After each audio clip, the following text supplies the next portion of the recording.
All right, all right, all right, all right, all right.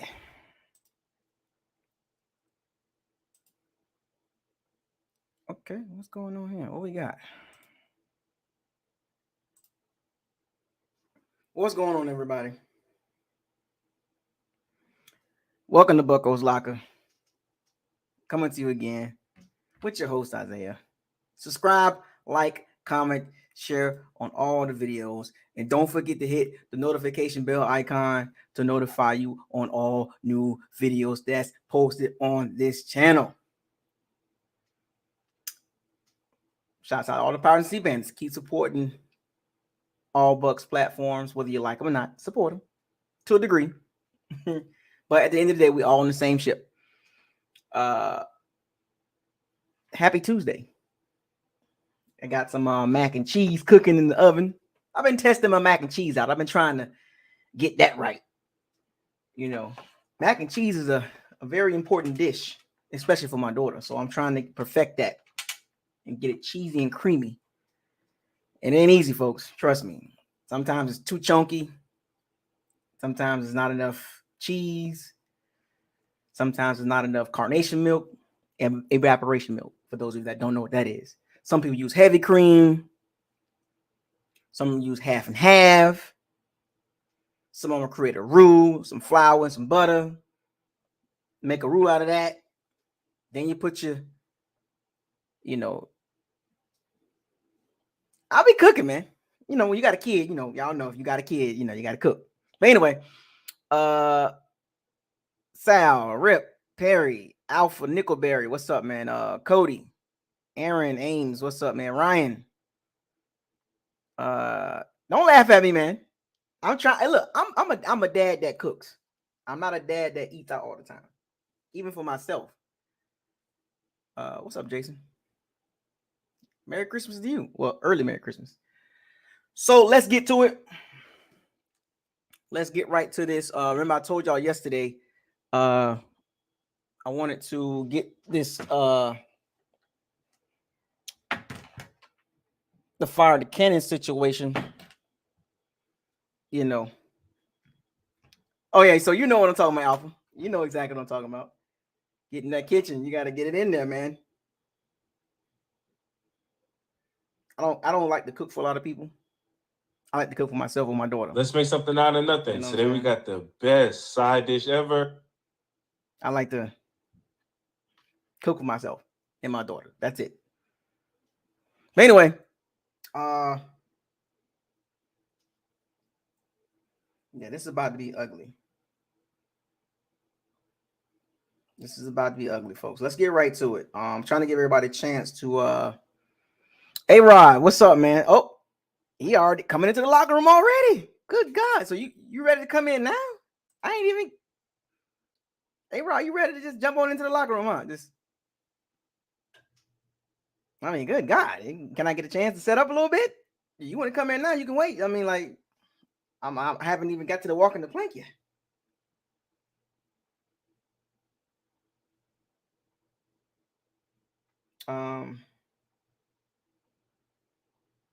Okay, I appreciate it. Excuse, I might have to get up a little bit in about 15 minutes. I do got my mac and cheese in the oven, trying to get that nice crispy top. Y'all know what I mean? Y'all know what I mean? You know what? So who's walking the plank today? Oh, appreciate it, Aaron. Hey, Rod. Who's walking the plank today and who's getting fired in the candidate? Trust me, I already got my fired candidates. Keith Armstrong, Tom Brady. They are getting in the cannon. Keith Armstrong and Tom Brady in the cannon, and the rest are walking the plank. Now, who needs to get in the cannon? Did I miss anybody? Because those two were booty juice. I've been waiting to get Keith Armstrong in the cannon anyway. So, let's get it. Y'all ready? Am I missing anybody? Am I missing anybody in the cannon? I got Tom Brady and Keith Armstrong. There's anybody that's gonna walk the plank that needs to go from the plank to the cannon? Just saying, because walking the plank, D. Delaney, Murphy Bunting. You know, you got to walk the plank. Levante David with the with the horrible penalty. You know, Nick Leverett. You know, with the holding call that wiped out a nice little drive. The interior O line of Baking with Buccos. Oh yeah, I can do that. I can make a cooking channel too. You know. Yeah. Levante David got to walk the plank. I mean, I love him. I got his jersey. Remember, I told y'all this. Nobody is excluded from walking the plank. I want y'all to understand that. Nobody is excluded from walking the plank. So far we got Nick Leverett, Levante David, Murphy Bunting, D. Delaney. Who else? Interior O-line in the second half. Todd Bowles walking the plank. Actually, no. He getting fired in the cannon too. No, I'm not gonna put Byron Leftwich in on the plank today on this week episode. I'm not gonna put. I think Byron did a pretty good job. Well, in the first half. Well, I think I'm just giving him some pity points here. Maybe I need to put him on the plank. Even though I don't want to put him on the plank, I think this was his best game he called this season. But then in the second half, it wasn't really his fault in the second half, to a degree, right? I mean, because of the turnovers. He calling the plays, but Brady turning the ball over, and the interior O-line just went to crap. Hainsley, Nick Leverett, and Shaq Mason. The O-line didn't play good in the second half. Yeah. Oh yeah, Tompkins. Yeah, Tompkins got to walk the plank. So far we got about 8 people walking the plank, and we got Keith Armstrong, Todd Bowles, and Tom Brady getting in the cannon. So y'all good with that? What up, Grislow? So y'all good with that? So y'all good with the candidates? Fire the cannon. Oh yeah, Ryan Suckup in the cannon. Tom Brady, Ryan Suckup, Todd Bowles, Keith Armstrong. Oh, in the media, Jenna Lane, Rick Stroud. Jenna Lane, Greg Allman in the cannon. Oh, I forgot about the meeting. We'll talk about that too. Yes, Jenna Goofy Lane, her. Yes, her. Greg Allman, Todd Bowles, Keith Armstrong, Tom Brady, Ryan Suckup. The Bucs media is awful. Well, Greg Allman did apologize. I guess he didn't realize it was a bad thing to say, but he apologized. You know, Pat McAfee, they was talking about it today, and Greg Allman did apologize, but Jenna Lane still didn't apologize. Jenna Lane still didn't apologize. Her goofy self, man.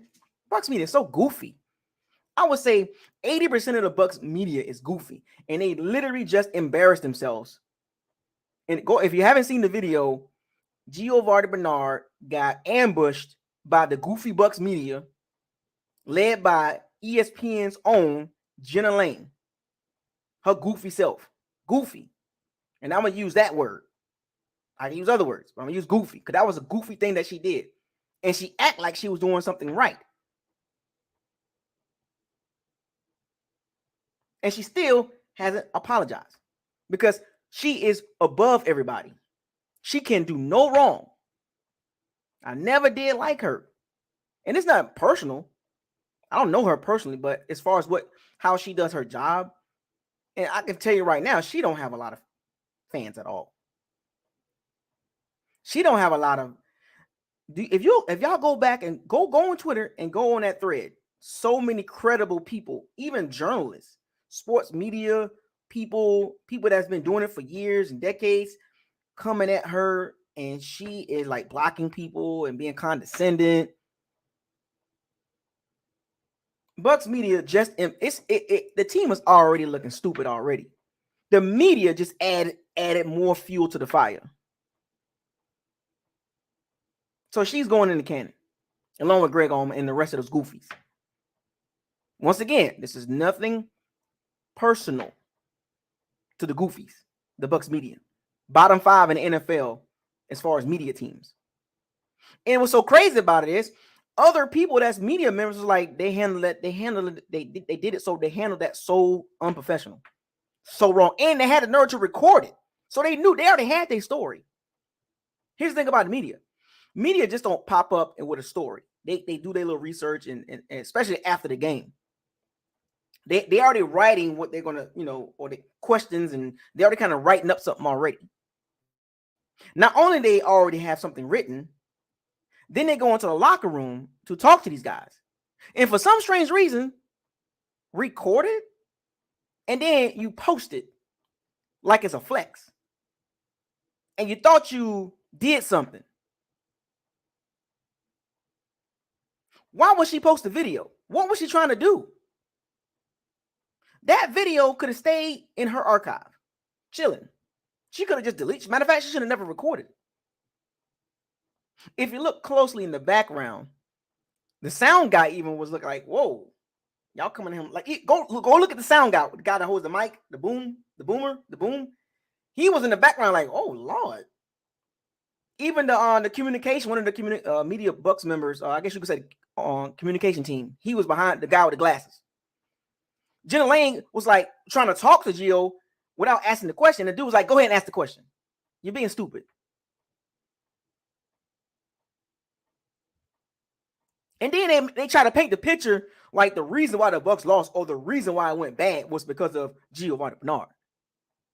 Little do they know, they made themselves look like total idiots. But see, this goes to show you about the Bucs organization. Bottom barrel. And it's not about, we're not talking about just the last couple of seasons because the last couple of seasons have been professional. But overall, from the media to the front office to the ownership to all these things adding up, outside of 2002 and 2020, go look at the organization. The media just put the icing on the cake. Tampa Bay Bucs media put the icing on the cake, which is one of the reasons why we don't get respect, because when we do get some shine and we do good, okay, yeah, the team playing bad, but as far as Bucs media, you don't need to add more negative attention. So those of you that have not watched it, go type in Jenna Lane in Twitter. Go type in Giovanni Bernard or Bucs media. Go watch it. This ain't her first time doing some goofy stuff like that. She was like this before Tom Brady got there. Doing goofy stuff. Writing hit pieces and bad articles, race baiting questions. Remember the question she asked Todd Bowles? Remember, go back and go. She asked a race baiting question to Todd Bowles about, remember the black coach, the African American coaches, and Todd Bowles was like, Jenna Lane she has a history of doing stupid stuff. Attacking players. She makes it known that if she don't like it, she make it known. She don't tell you, but how she conducts herself.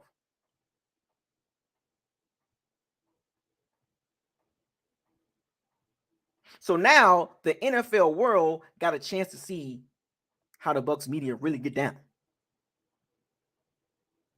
So let me guess, the Bucs media top 10? Stop it. The Bucs media top 10? What you talking about, Isaiah? What you talking about, Buckles?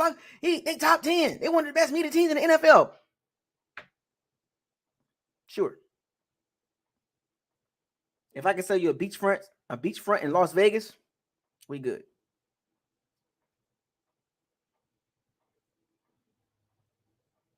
The level of entitlement. You contractually supposed to talk to us.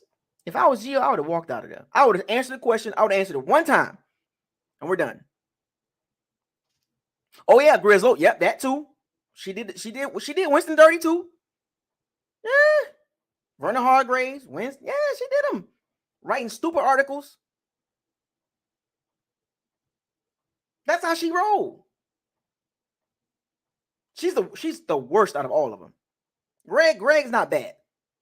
Rick Stroud, he's okay. And the I guess I'm gonna call them jokers, the funny guys, the other media members, the guys that like to make jokes and all this funny stuff they be doing, they okay too, but they goofy, a little bit too much goofiness. Exactly, Nocturnal. Marvin for Christ, what's up? JR Dot. Yeah, she like the gaslight situations. And she thinks she be flexing. Well, Jenna Lane, if you wanted attention, the last time I saw that video, it had 5.6 million views. She wants attention so bad, but she got it in the wrong way. If you listen to the video, there was no sympathy, none of that. They were just attacking, like you know, the tone. The tone was ridiculous. But anyway, let's get to this. And she's getting fired to the Kent. So let's get to the how many splashes? I'm gonna do how many people out? Like what, 15 splashes? Oh yeah, exactly, Stephen. Yeah. She's clear. Yeah, that's what that entitlement. You haven't done all year. You've been hurt all. You've been injured all year. You haven't done anything. What? Oh my goodness. If I was the Bucs PR team, like the top dog, the top brass in Bucs media, you got to set her down you got to set her in the back for a little bit. You got to set her down and be like, that's a wrap for you for right now. You can't be in the front. What up, Molly Mall? Bobby, what's up?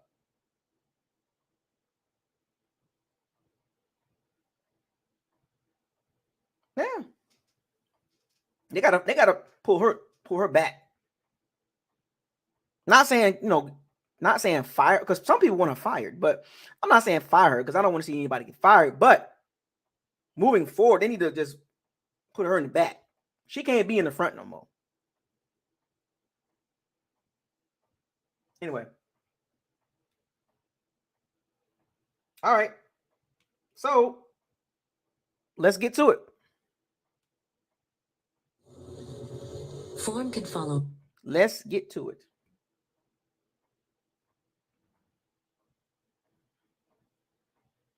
Here we go. We're going to walk the plank.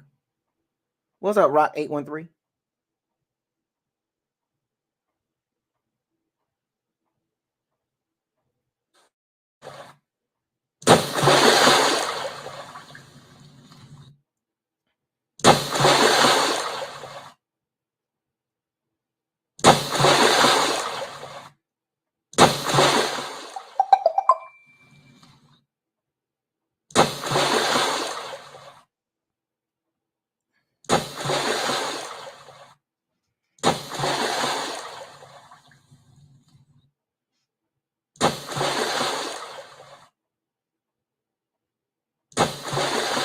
What's up, Kenneth Harris? You got jokes today, huh?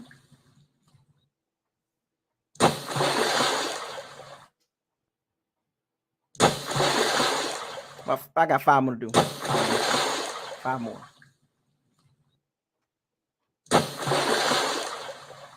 Five more. I'm gonna get to these cannons.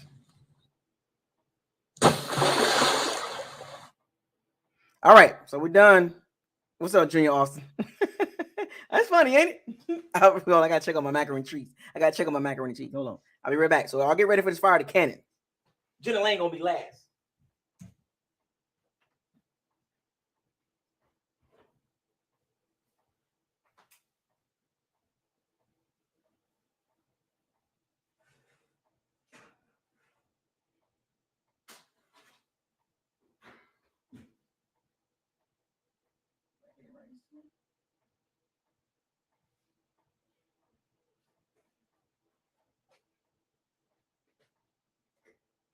Yeah, buddy. Did I get it right? Let's see.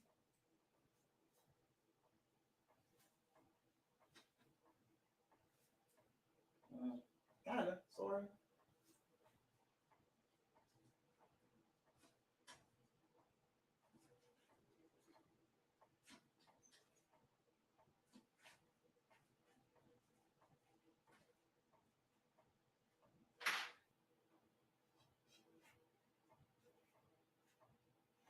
Still trying to think.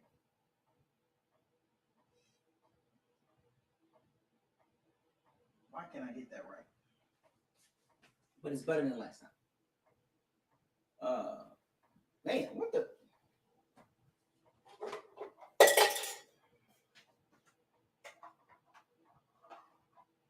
No. Better than last time.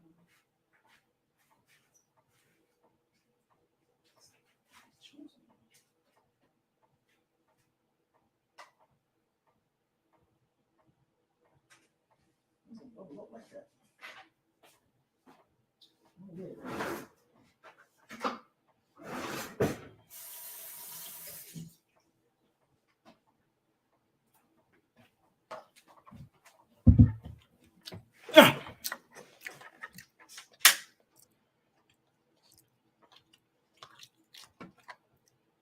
It worked.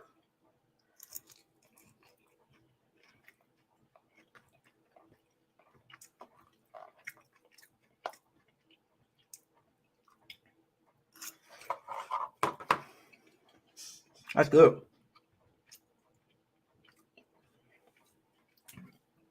Let's get to the cannons. It sounds like they're being dropped in the toilet.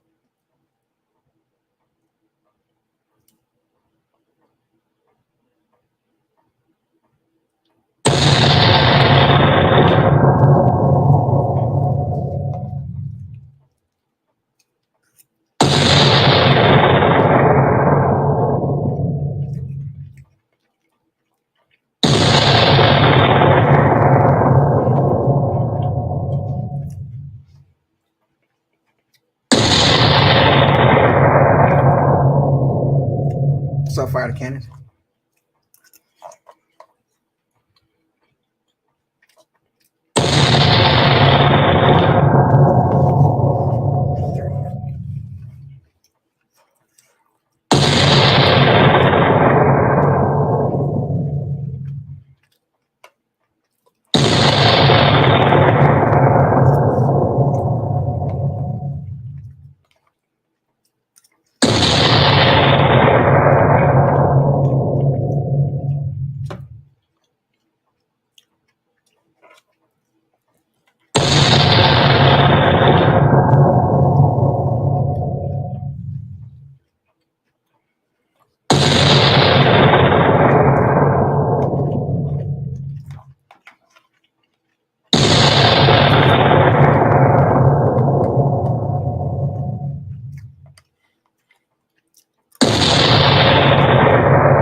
One more time.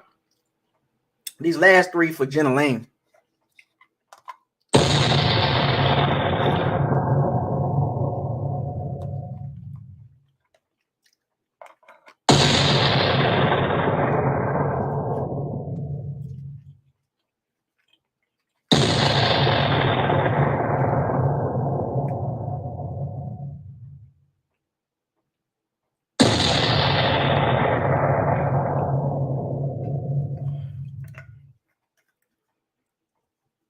That came out pretty good. I could have made it a little more creamier. The next time I make it more creamier. All right, so we're done with that.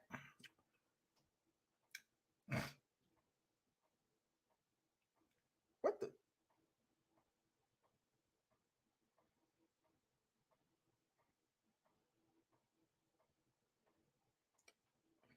Anyway,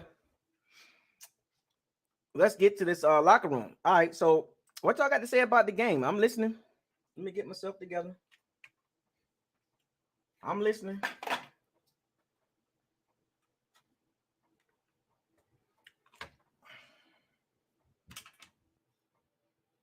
I'm listening. So y'all want to get in the locker room. I know y'all got a lot to say about the game. So let's get it popping. That mac and cheese was good. I should have made it more creamier though.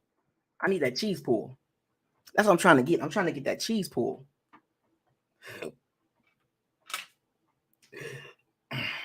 The link is in the chat room. So if you want to come into the locker room, feel free. Voice your frustration. I am the therapist to help you through this.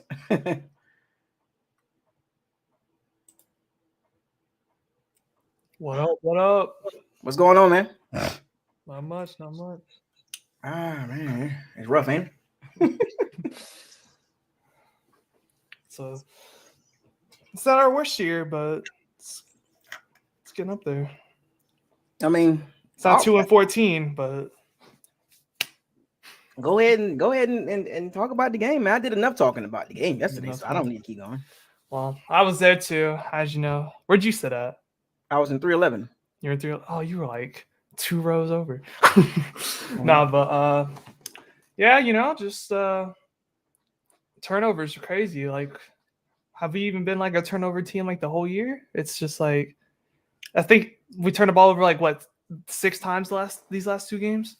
Mm-hmm. Like I don't even know like where that 7 came times. from. Was it 7 times? Yeah. Was it 5? It was 5 Sunday, right? So we had 4. Okay, so 6 times. Yeah. Yeah. Oh Lord. Yeah.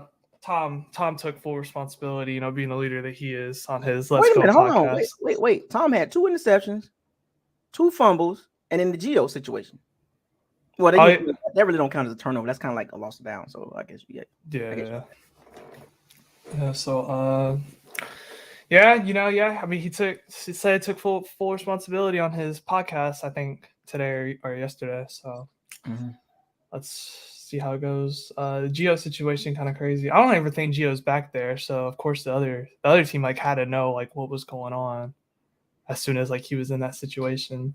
Well, the Bengals, the Bengals assistant head coach and special teams coordinator, he said they knew what was going on because it was very awkward that Gio, he's never been back, and all of a sudden he's back there in this situation. They knew it was coming.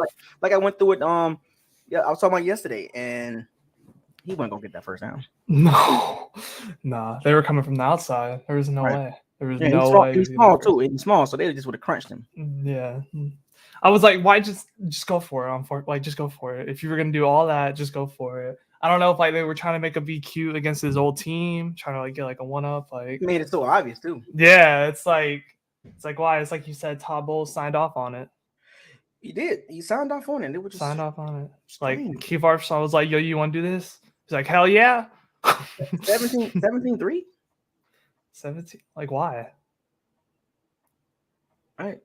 They try to do all these momentum plays and it just does not work the way they're not good at the timing of it. Like I keep saying, it's the situational awareness. They are one of the worst teams in the entire NFL. Yeah. I think that one interception by Tom, I don't know if it was a fumble where he like threw it up when he threw it up and like he got stepped on or whatever and it went down. I thought on everything that ball hit the ground before it was intercepted, and we didn't even challenge it. I mean, they slowed it down. You can see it. Yeah, like it hit the ground. Did you see it? Yeah, I mean, I'm all 22. Yeah, like it hit the ground, but like why not challenge? Even if you watch the full game with the commercials and all that stuff like that, and then because the full game version of it shows the replay. Yeah, and the replay shows that his bicep got up under the ball. Oh, for real? Yeah, it was the bicep. That's a good play. Oh yeah, he's trying to get paid. Jermaine Pratt. They all do this, man. They all do these extraordinary plays. Their contract year, they all do it. That's crazy. It's about the money. It's about the money, man. Yeah. So what do you think? So how would you grade the game as far as the first half and second half, and how would you grade the whole game? I guess like first half probably like a B. Everyone kind of like did their thing. Honestly, I thought Tompkins was going to be better this week after what he showed last week. I guess he kind of like it felt like he regressed a little bit.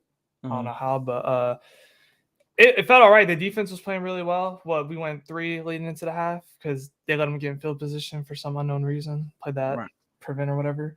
Offense add like how they were supposed to act like week like 8. how they were supposed to be like when the offense was supposed to be coming together. And it's just like, I don't know if halftime we either tried to keep doing the same thing and just made no adjustments whatsoever, or the defensive coordinator for the Bengals just outthought Byron Leftwich and Tom Brady and like what they wanted to do, because once we got the ball, like I don't even know. It really did feel like the defense had to play at least 12 minutes in the third quarter. That's how it felt. Like the offense was never out. Like it felt like the offense was never out there for 4 straight possessions of turnovers, man. And it's just like, and you gotta like, when it's like you said, defensive job, make sure the offense don't score. That's their only job. Make sure that other offense can't score. But it's just like, man, like it's just so degrading when your offense just can't get anything going when you give them chance after chance after chance after chance after chance to just score. And it's just like, it's like once we get like these last couple games, once we get into like the 15 to like 18 point range, we just can't like go, we just can't go any further. The only time like it was mainly like the Chiefs, but like the Chiefs like garbage time, like they were just easing up the field. It wasn't like anything serious. Seattle, how many points did we score? Seattle 21. Yeah. So yeah, it's like right when we get there, it's just like we can't go anymore. I don't understand it. And it was like the like you said, the penalties were just some of like the worst, like the Levante holding penalty when Joe Burrow was running towards his end zone. Like why you gotta hold? I don't understand. Like he's just running back. Just let the guy go. There's pressure all up in his face. Like he's gonna throw the ball up, just like try to make a play on it. There's no reason like hold or anything. But yeah, the second half, like it was like a total collapse. Like it had to be. I guess I'll give like the defense like maybe like a C like plus, and the offense just like an F because the offense just fell apart completely. Oh snap! Yeah, I know what this is, right?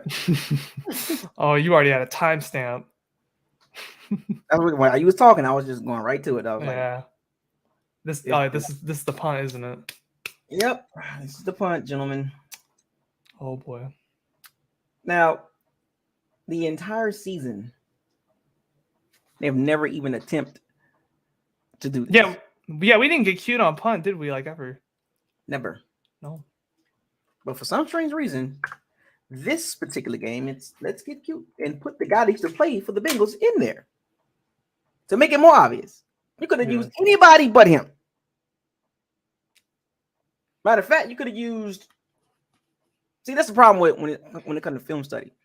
And the Bengals special teams immediately knew it. Yeah. So if the Bucs would have had the regulars in there, like the typical special teams guys and the typical up back, maybe you would have caught them off guard. But to throw Gio Bernard in a situation where you have not attempted this at all this year. And it's like, why is he the only one that does not know what's going on?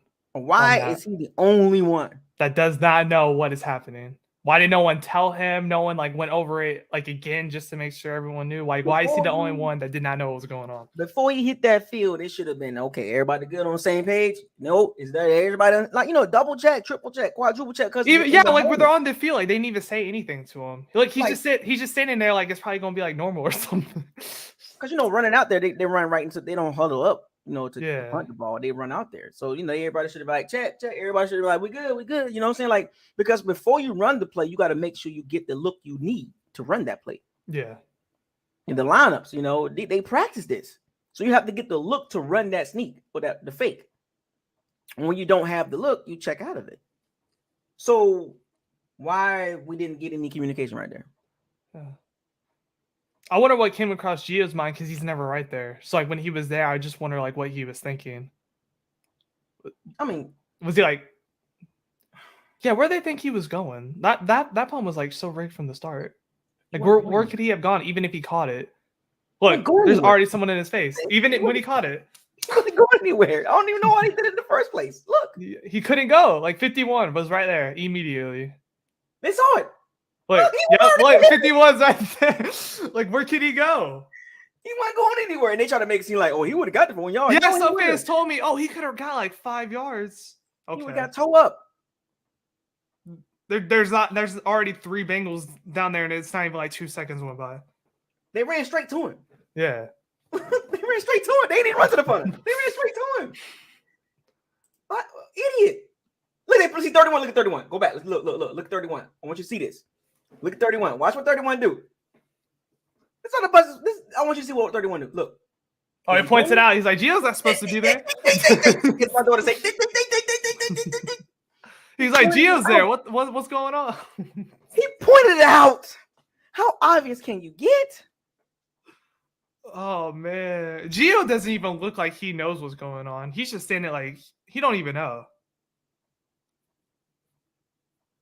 He looks so confused. He's like, "Why am I right here?"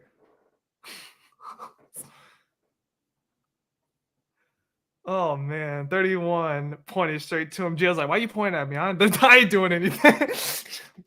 Bad teams do bad things. I bet that's Gio's whole thought process. He's like, "Why are you pointing at me?" He pointing right at him. Oh gosh, he pointing right at him. Where are you going with this? Even the snapper turned around. He's like, "You ready, Gio?" He's like, "What?"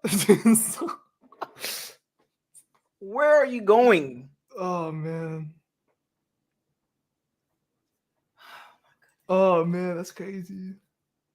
Camarda don't even look ready for the punt either. You could just like look at him. He don't even look ready for it either. Like he's not even going to him. That's when Gio's realization happened. He's like, "Oh."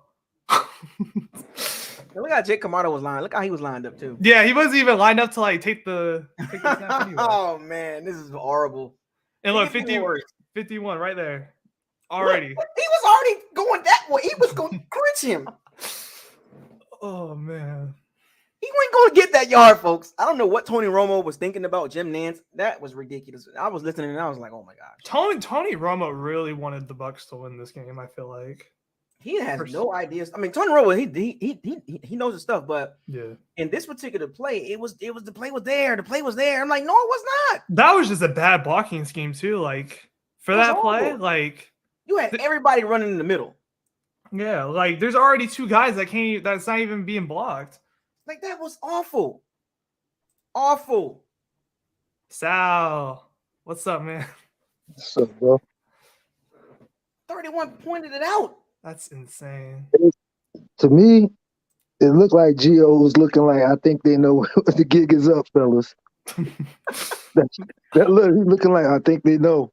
I think they know, man. Gio's like, I think we're not done.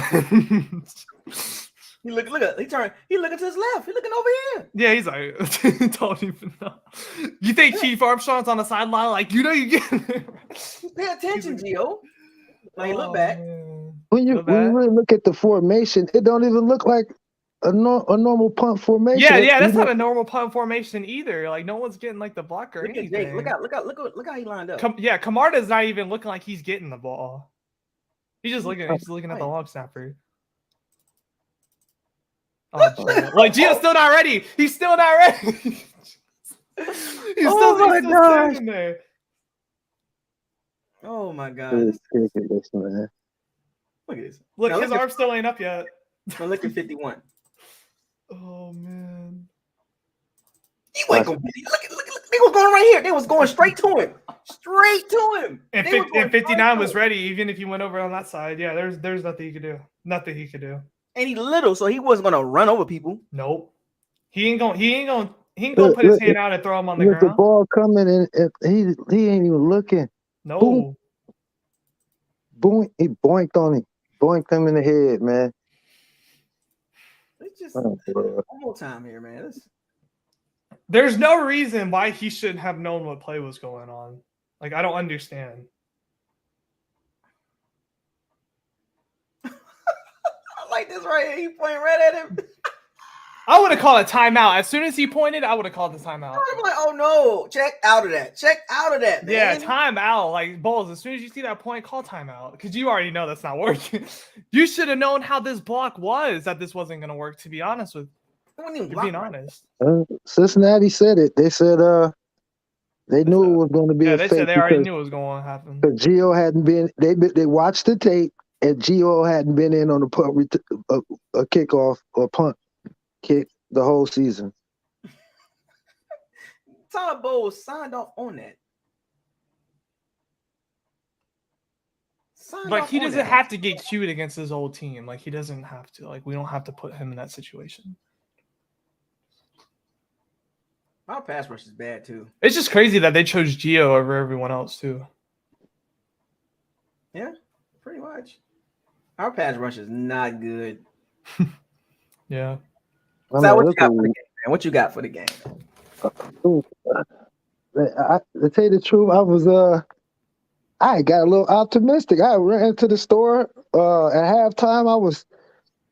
I was pretty uppity. I was talking a little mess, to the Arab guy at the counter. I don't know, man. I came home and it just all imploded on itself. I was like, I cannot believe this. That's crazy. Everyone who left at halftime probably got home and was like, yeah, I got back right at the beginning. I said, oh, and we get the ball back? I said, hell yeah. So I ran out the door. I run to the store real quick. I come back. I'm like, okay.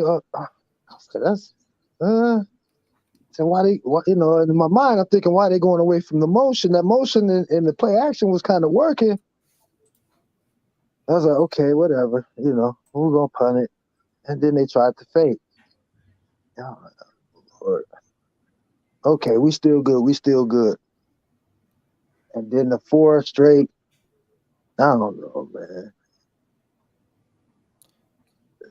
it's like, did we lose all of our good plays in the first quarter? Like, did we just the first half, did we just lose all the good plays? I think they draw up about a good 25 plays. And after that, it's like, well, let's just wing it. And then that second half, White goes off the field and Cade Otton goes on the field, never to be seen again. And it's crazy. I think Otton got more snaps than Cameron Brate did. You wouldn't think it, though. Yeah, you wouldn't. You actually wouldn't. You wouldn't think that Otton had more snaps than Cameron Brate. They did not go back to Cade had a great play first half, and they never went back to it. Yeah. And it's like, I think Rashad might have got like 2 or 3 snaps total that third quarter. Yeah. Total. I'm like, dang, they're just gonna go full Lenny, huh? Yeah. But he was doing okay, but Tompkins, come on, bro, just fall down. Yeah, he was awful. I think he'll get better. I think he'll get better. He'll be okay. I'm not gonna. I think he'll. No, that's fine. He was actually trying to make a play. No, that's he fine. got swung around. I don't know what it. I'm not saying he's not bad. I'm just saying like this game. I got you. It was just awful. Did he catch that in the end zone? I didn't really pay attention. Yeah, where did he catch that? Where did he catch it? The special teams was awful the whole game. Like 2-yard line. I mean, look. Just go down right there. I mean, he kind of got back to like where he got tackled initially, kind of. So special teams was awful yesterday, man. Yeah. I mean, Sunday it was awful. I mean, our coverage does not do him any favors, to be honest. Yeah. They don't. Yo, King Cook, what's up, bro? What up? What's up, bro? Chilling, man. Arguing with the Bucs fans. Hey, I seen you giving the Pewter Report that heat. Yeah, you computer report heat. They be having that biased opinion sometimes, man. They do. And I'm glad I had somebody in there with me riding like that, because you wasn't holding no punches. I was like, I ain't even got to say nothing. I'm gonna let him cook. I can't watch them anymore. I can't. Yeah, man. What happened? Because I don't deal with none of those. Well, they just so apologetic for Tom. Yeah. And they'll try to figure out every other thing that went wrong and key in on that, and don't really want to talk about the 4 straight turnovers. Yeah. What they had a Twitter space or something like that? What they had? No, they got a page. No, they got a YouTube live stream that they do too. Yeah. Oh. I think they started that this year, honestly. No, they've been doing it for a while. Oh, on YouTube? Yeah.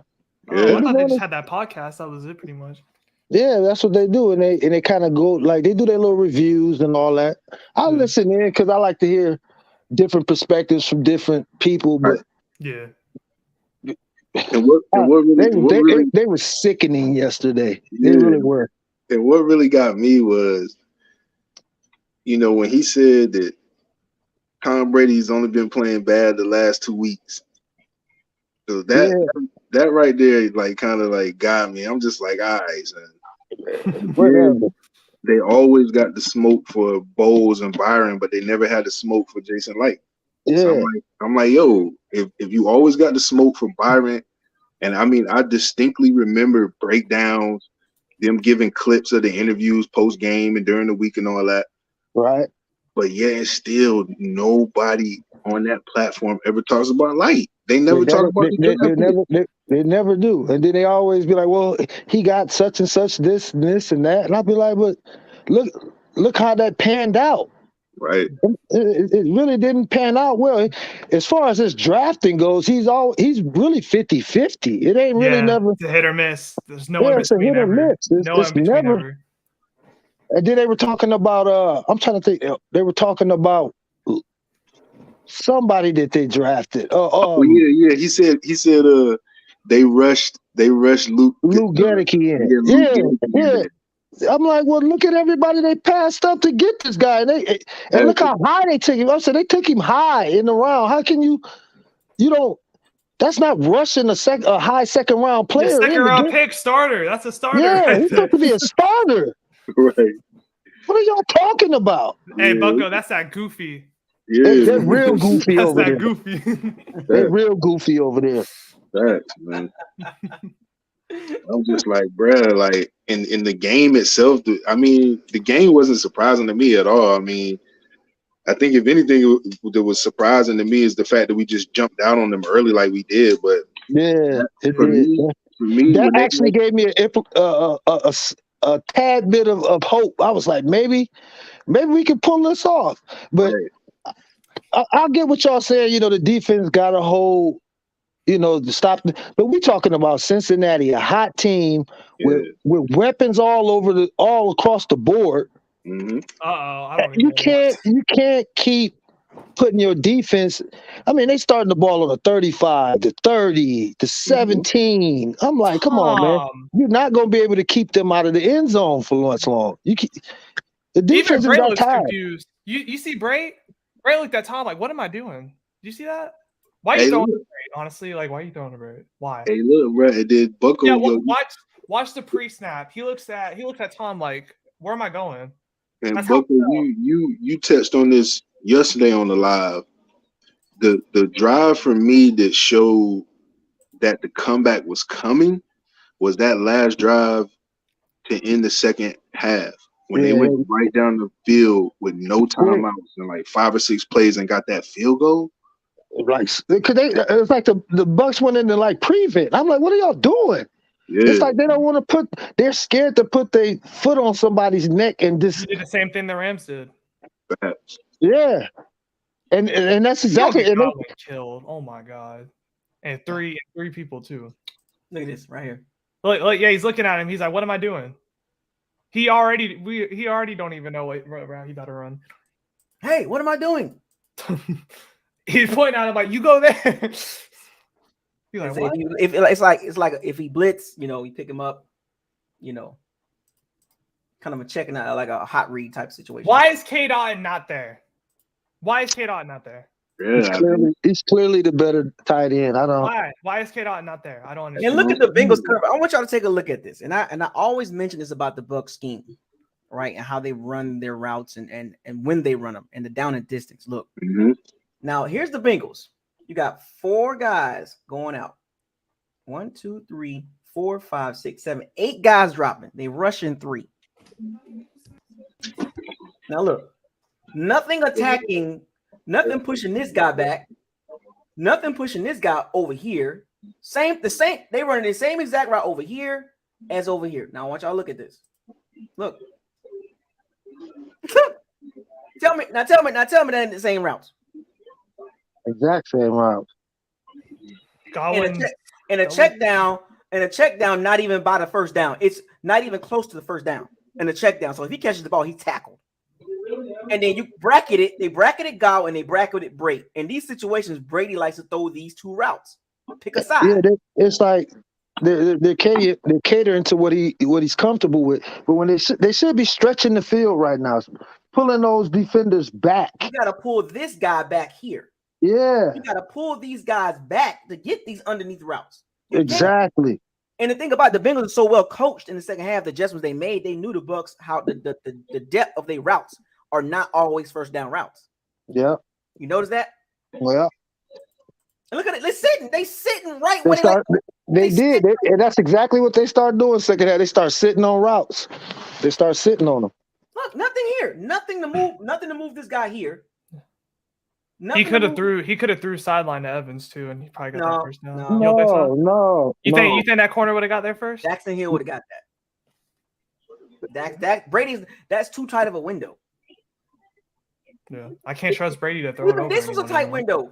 Yeah. So if think about the timing, right? If he throws it like before Brady, like if he gets in, like I've seen quarterbacks make this throw. Don't get me wrong. I've seen quarterbacks make this throw. Get it he don't have that kind of arm. And look where the ball ends up at though.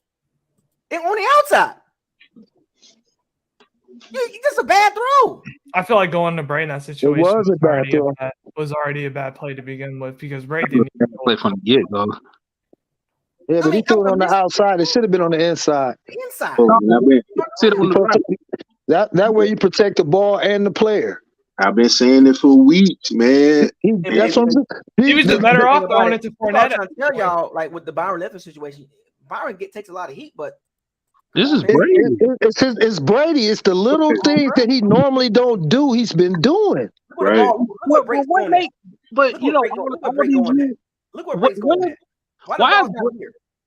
Why is Brady reading like this? We've never seen this. What is it? Like he really don't trust the line, or is it he just really regressing? Like, I think he's regressing, man. You just when you get older, you make mistakes. Right. You're not consistent. Right. I mean, that's what he's been doing, man. Those are the little things that I've been looking at and I've been noticing. I'm like, what? You just pointed it out. Why would you throw it to the outside to break right there? I mean, you should have been throwing it inside for him. If you're going to throw it to him, at least throw it inside where it's away from that defender. Hey, did y'all do walking the plank already? Yeah. Well, I missed that. I'm late signing on. You should have put Jason Light on that plank too. Yeah. Lead off on there. He always on there. I had enough splashes for him too. Okay, that's cool. Cool. You know, he was big, so I felt like he was worthy of it. We got him tied to a life preserver hanging from a rope on the back of the boat. I mean, that throw was just so awful. The route was open. I mean, like I said, what is it about us? We struggle to get 17 points, and we can't even get this. Like, it's like we get into a stall if we hit set between. Well, we ain't scored, but over 21, like maybe 3 times. But why do they go in such a stall when they get up to between 17 and 21 points? That's what I said earlier. Like I think that's where Bowles come in. He try to make them play conservative. Why would you play conservative when you have a whole nother second half? Like that's just going back to the lost decade. We'll play good for a half, and then the third quarter is just blah. Like we just play like we don't make no adjustments or anything. It's like his philosophy is the defense is rolling. We can win this game like 24-10, 24-14 or something. If we can just maintain and we'll be okay.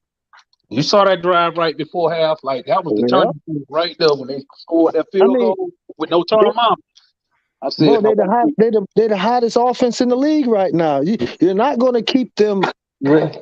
You're not going to keep them shut down like that. They're going to eventually open up on you, especially with who we had as far as defensive backs. I knew that was. I was like, they started lining. What's my man Chase? They started lining him up over, putting Levante on him. That's how Levante got that call. He ran Levante way out in the middle of nowhere. Word. He can't guard Jamar Chase. No. Oh, it should have went to a zone or something. I don't know. Well, I know one, they got to keep Cameron Braid up out that offense because it's no coincidence that every time we did something bad on offense, he was in there. Yeah, it's always. He's not in anymore. He's got to go. He never really was. He was always kind of average, but he was reliable around the end zone and stuff like that. I'll always say with Cameron Brady, Jameis got him paid, and that's pretty much it. It's like, and then you watch like First Take or in Undisputed, they always mention him like he was such a big weapon. I'm like, y'all don't even know nothing about this team. He's never been that guy. Right. He's never been that. It's crazy because this was covered good too, just to hold in Levante. I mean, I guess the real question now is, do y'all even think we're gonna win another game? I think we will. I think we could beat Arizona. I think we'll probably run off these next 3. It's going to be hard. I think the Atlanta and that Carolina game is going to be tough because that defense is going to be. They're going to be licking at the chops, especially like if they win like 1 or 2 of their next games, they're going to still feel like they got a chance. So I think that's going to be the hardest game, that Carolina game. Yeah, they'll probably be in second place, and that's gonna be the division game. Whoever wins that wins the division. Bro, why they do Gio like that after the game though? Yeah, they was bogus, man. They knew better. I wish we got a whole meteor reset with this team. It's like they tried to throw everything on him. Like, okay, since you messed up that play, this is your fault. And I'm like, come on. Oh, so y'all not even going to... And then I waited to watch the press conference about, when they talked to Brady. They didn't even press Brady like that. And he had 4 turnovers in a row. And they pressed Gio, a guy who shouldn't even press like that. Where is it? Just shot Murphy Bunny and just couldn't do it. I want y'all to take a look at this. On that crossing pattern, when they ran both guys on the outside, like cross the opposite side. I'm gonna get to that level right there, but I want you to look at the first level. I'm gonna call this the first level. At the line of scrimmage. Now I want y'all to take a look at this. Y'all see anything? No pressure. Yeah, whatsoever. No, he got all day. Look at that pocket. In that pocket. All day. That's the Jamar Chase or that's the Higgins? Yeah, that's the Higgins.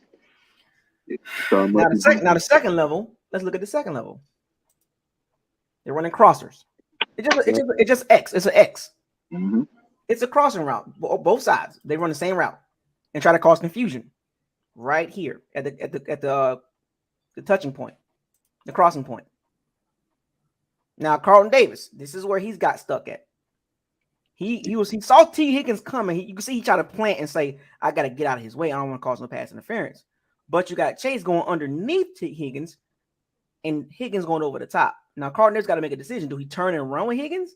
If he does, Jamar Chase is going to the back corner. So he does, bro, that's 4 defenders on 2 guys back there. And look what he does. Here, gets in the way of Murphy Bunting. Now Murphy Bunting had to go underneath. Who was that who switched over right there on Chase coming across? That's Logan Ryan. Okay. So I'll go back and show you. Okay. Did they really only have 2 wide receivers running out on that play? Yep. Yeah. This is Logan Ryan right here. And we got 4 defenders back there, and they can't. Oh my God. Yeah, that's crazy. And the tight end stayed in the block. Yeah. Max protection. Oh. We need pass rusher. Jesus Christ. Yeah. So I was reading one of the articles. I forgot who it was. I'll never pay attention to the person that actually writes the article. But he said the Bucs. Who is that standing in that direct lane right there? This is Devin White. Looking at the top. He up at the top. No. Oh, to your left. Yeah. It's Carlton Davis. Why would he? I don't know. Maybe I'm thinking too much because he got a direct line at him. So he made Murphy Bunting go underneath him. So I want to get back to this comment I'm going to make. The guy, he made a great point too. He said the Bucs need 2 defensive ends and 2 defensive tackles. Yeah. I was like, right on point. Yeah. Right on freaking point, man. For You sure. got to revamp that whole D line. Mm-hmm. Ain't no way. What did I say in the draft in the second round? What did I say? Get 2 defensive linemen. We definitely need tackles. It doesn't even feel like Logan Hall plays. So You still running William Golston out there. Logan Hall don't even play. Logan Hall don't even play, man. Go back further than that. I still go back to that draft after the Super Bowl. I said start retooling your D line right there. Everybody thought, well, we ain't got no needs for nothing. I said go on and build your D line draft right there. Yeah, you got Joe Tryon or whatever. But sitting right there for you. I literally watched Travis Jones and Perion Winfrey this past Sunday, and they both was doing something. Perion Winfrey, we could have got him in the 4th or 5th round. All contributing. All contributing. Right. They actually doing more than Logan Hall. And look, I ain't trying to, dump on Vita Vea, but I was saying it all year. I was noticing how he was sucking wind on that sideline. So now that his off-season workouts and conditioning probably wasn't taken serious after getting the bag, now he's nursing the injury when we need him most. Yeah. He a big dude, man. And they be doing too much with him, dropping him back in coverage and. But that's what I'm saying, though, Sal. If he take that off-season regimen more serious, you know what I'm saying? Because Vita, he is a big dude, but he can still be effective cutting some of that weight down. You know what I'm saying? I said 330. So you think he can be effective like a Quentin Williams? About 330 would be good. Right. If he takes it more serious, if he starts to develop some type of arsenal of moves other than just a bull rush, you know what I'm saying? That's where we can really maximize what he can do. But I think you got to pair him with somebody though, man. Because I was totally wrong about Hicks. I thought he would be. He's horrible. He's horrible. He's horrible. $8 million. $8 million. I thought it was. Hey, go back and watch the video. I said that was a bad signing. I figured if he would be healthy, he would at least be, because when he's healthy. Well, when he played with Chicago, he was. Look who he was I tell you about him. You're not getting 2018 Hicks. I told y'all. But look who was around him too. But he was injury prone. That's why I said it was a bad signing. Yeah. I called this, folks. I literally. It just amazed me for like what Sue signed with for the Eagles, and we couldn't get him back over because I would took him over. How much did they get him for? They signed him for like $2 million or something like that. But see, okay. So why wouldn't he take that for us? He wanted. I don't know. I don't know. He wanted 10 with us. Now, we got some for 10. Look at the Bucs running game. I got to point at least one or two of these out. Is this the second half? This is a sweep. Yeah, second half. Oh, Rashad White's in there. It's crazy. This is a sweep. Sir. Yeah, I think Rashad White definitely had a rookie type game. There was a lot of holes and cutbacks he missed. Was this the play where Brady was like, "You gotta go," or was that the per? No. Yeah, look at that alleyway right there. Yeah, this is a Leonard Fournette type. See, this is what I'm saying. Like, here's the Bucs. See, like, I'm not a part of the area scout team, regional scout team, but I'm gonna tell you this much: the Bucs need another running back. Yeah, to pair with Rashad White. Rashad White is a third down running back. He's a really good one too. But they need a running back that this dude he'll lead back. He's the alpha dog. Rashad White more of a third down. Like the more and more I watch him, the more and more he's a very, very, very, very good third down back. You want us to be like Green Bay, Cowboys, and Cleveland Browns. Yeah, we need another guy. They can cut loose a Leonard Fournette after the season and not take a big cap hit. We can cut him like no problem, right? No problem. Yeah, I think that's gonna be the move, believe it or not. Yeah, I think we're gonna cut him too. White has started since the Germany game? He started every game. Mm-hmm. Should have let him go to the Patriots. Because Lenny running like his legs ain't as short, man. Yeah. This dude just like. Yeah, I would rather have Kareem Hunt, man. Come on. I would rather have Kareem Hunt, something like that. A hard, thick runner like that. Kareem gonna want a lot of money though. Yeah. I think we're gonna get it. I would rather them pay him that than to pay Lenny that. Yeah, we can go. We can move on from him. Yeah. I was mad when Tom called that man back talking about get down here, man. Keyshawn, is this Keyshawn Vaughn last year on his draft contract? Yeah, ain't his contract up? Yeah, Keyshawn Vaughn? No. He got about another year. He got another year. Now here is somebody that we had, or some of us had high expectations, but I did not. But I want y'all to see this play.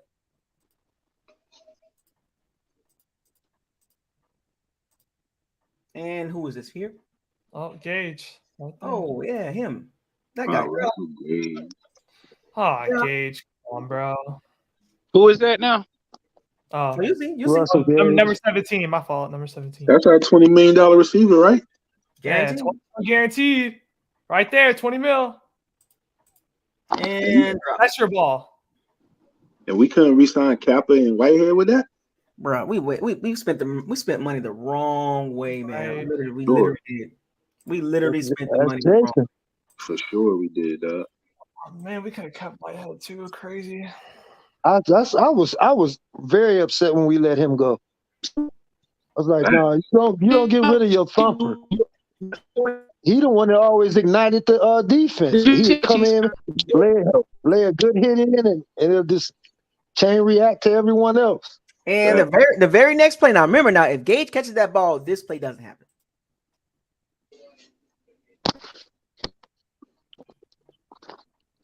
All right. The fumble. Dang. Oh, man.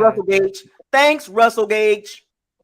Yeah, that's the fumble play right there. Yeah, So I ain't gonna blame that on him though. You gotta, okay, but I can't Brady, you got to secure. You know you finna get sacked. Secure the ball. Hey, Bucko, run that back right quick. But look though, if Brady steps up to the right of that pocket, maybe look right here. If Brady steps up to the right of that pocket, maybe that buys him maybe another second or two. No, that pocket closed quick. No. No, he's right because 55's coming up on the. No, yeah. If he stepped up to the right, he had a little bit more time. But I mean, To Brady's right. Okay, Right here. Yeah, to Brady's right. Like, he had time. He would have had time. A little bit of time at least. Maybe he has a little bit of time, but I mean, shit's moving so fast in his pocket. Number 76. Hold up. Is he blocking the guard? Hold up. Hold on. Tape. Sometimes tape can show you a lot of stuff. Hold up. Why you getting wide? That's hands to the face, is it not? Right there. Like, come off the block. Come off the block. Come off the block. Jesus Christ, man. Hey, look. And we resigned him over Trent Williams, my boy. Trent Williams wanted out of Washington. He wanted out. And we re-signed Donovan Smith. One of the worst contracts I've ever seen. Brady got a check down right there too. The running back coming off the field. Rashad White. Yeah, for Rashad White turned around. He could have got it. Any other time he want to check down. But the fact is, okay, we lose all that yardage, but at least we maintain the ball to where we can punt it. You can't get stripped right there. You gotta just go down, eat it. No, I get that part. I'm just looking at other details of this play. Yeah. Come off the block, man. Come off the block. You secured that block already. You gotta be able to read. Oh my gosh, bro. Yeah, but Bugger, we know we getting with Donovan Smith, man. We're gonna have to if he had more time, he had Mike right there too. Oh, and what's up with Mike? What's up with Mike giving up on? He's giving up on all these balls, man. If it ain't right there in his chest and his hands, man. Because there was a couple balls in this game where, I mean, damn, if we get a little bit of effort, maybe, we get a chunk play or something. I think he's really frustrated with Brady. Why can't the Bucs handle these type of stunts and these loops? Why can't they handle this? San Francisco did it too. San Francisco did it too, and they just can't handle it. We can't handle the most basic, Dad. I mean, they just got this guy. Tampa can't handle the most basic. They just got Wells just watching. Wells just sitting there having the time of his life. And they just wrecking shop over here. Just wrecking shop. Yeah. They know what side to go to. Look at poor right over there. Look at poor Hainsey. They didn't bully him up. Hainsey was the only one that saw 55. Hainsey was the only one that saw 55, and he couldn't do anything. Hey, but look at Mike Evans coming across there, damn near wide open. Yeah. Yeah, Mike had that too. If he had time, if Brady had a little bit of time, crazy. The only lineman that held up was Shaq Mason. Yeah, Shaq Mason got his guy. The only one. Everybody else back here. Oh my gosh, bro. Leverett Holden. Is that Leverett right there? Look at Donovan. Look at Donovan. He's all over his man. focused, ain't he? I'm making sure my guy don't get the sack. Right. That's crazy though. Donovan went from the left side of the line. Now he's all the way at the right guard. And the play happening right here. Yeah, he's all the way at the right guard. Donovan on the other side of the line. Fam. That's crazy, bro. The Bucs, I'm surprised that's not a flag. You can't hold him like that, can you, on the ground like that? That was a great play by DJ Ritter, though. DJ Ritter, that was a great play. He knocked that ball out smooth. Yeah. 2 hands on the ball, I Brady. feel bad for Hainsey. I felt like he recognized that and couldn't do anything about it. Bro, why is Nacho in? Vita got injured. My fault. Yeah. Look at this pass rush. What the? When you see Nacho, are you scared? Like, be real. If I ask all 32 No. starting quarterbacks if they see Nacho on the D line, do they get They scared? block him up by solo. We ain't doing And then that. Nacho has that one play where he's like, "Oh yeah." They be laughing at him when he do that. Look at Akeem Hicks. Look at it. Same move. Don't go nowhere. Kappa got it. Kappa got him. Yeah, right. The irony, right? Kappa locking it, stonewalling it. I know Kappa was blocking his life off to make sure that he told the Bucs, "Look at what you did. Yeah. What you missing." Facts, bro. We let that man walk. You know something? The Bucs blitz during this game was not effective like that. Look at the missed tackle. Look at the missed I tackle. really thought that they were going to use Devin White as a pass rusher this game instead of covering. I thought they were going to line him up on the outside.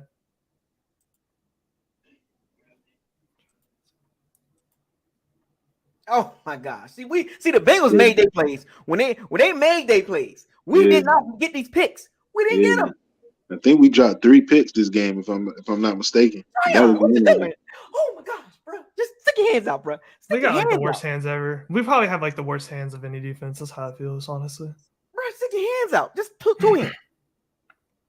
Man, I want to see more from Joe Tryon, bro.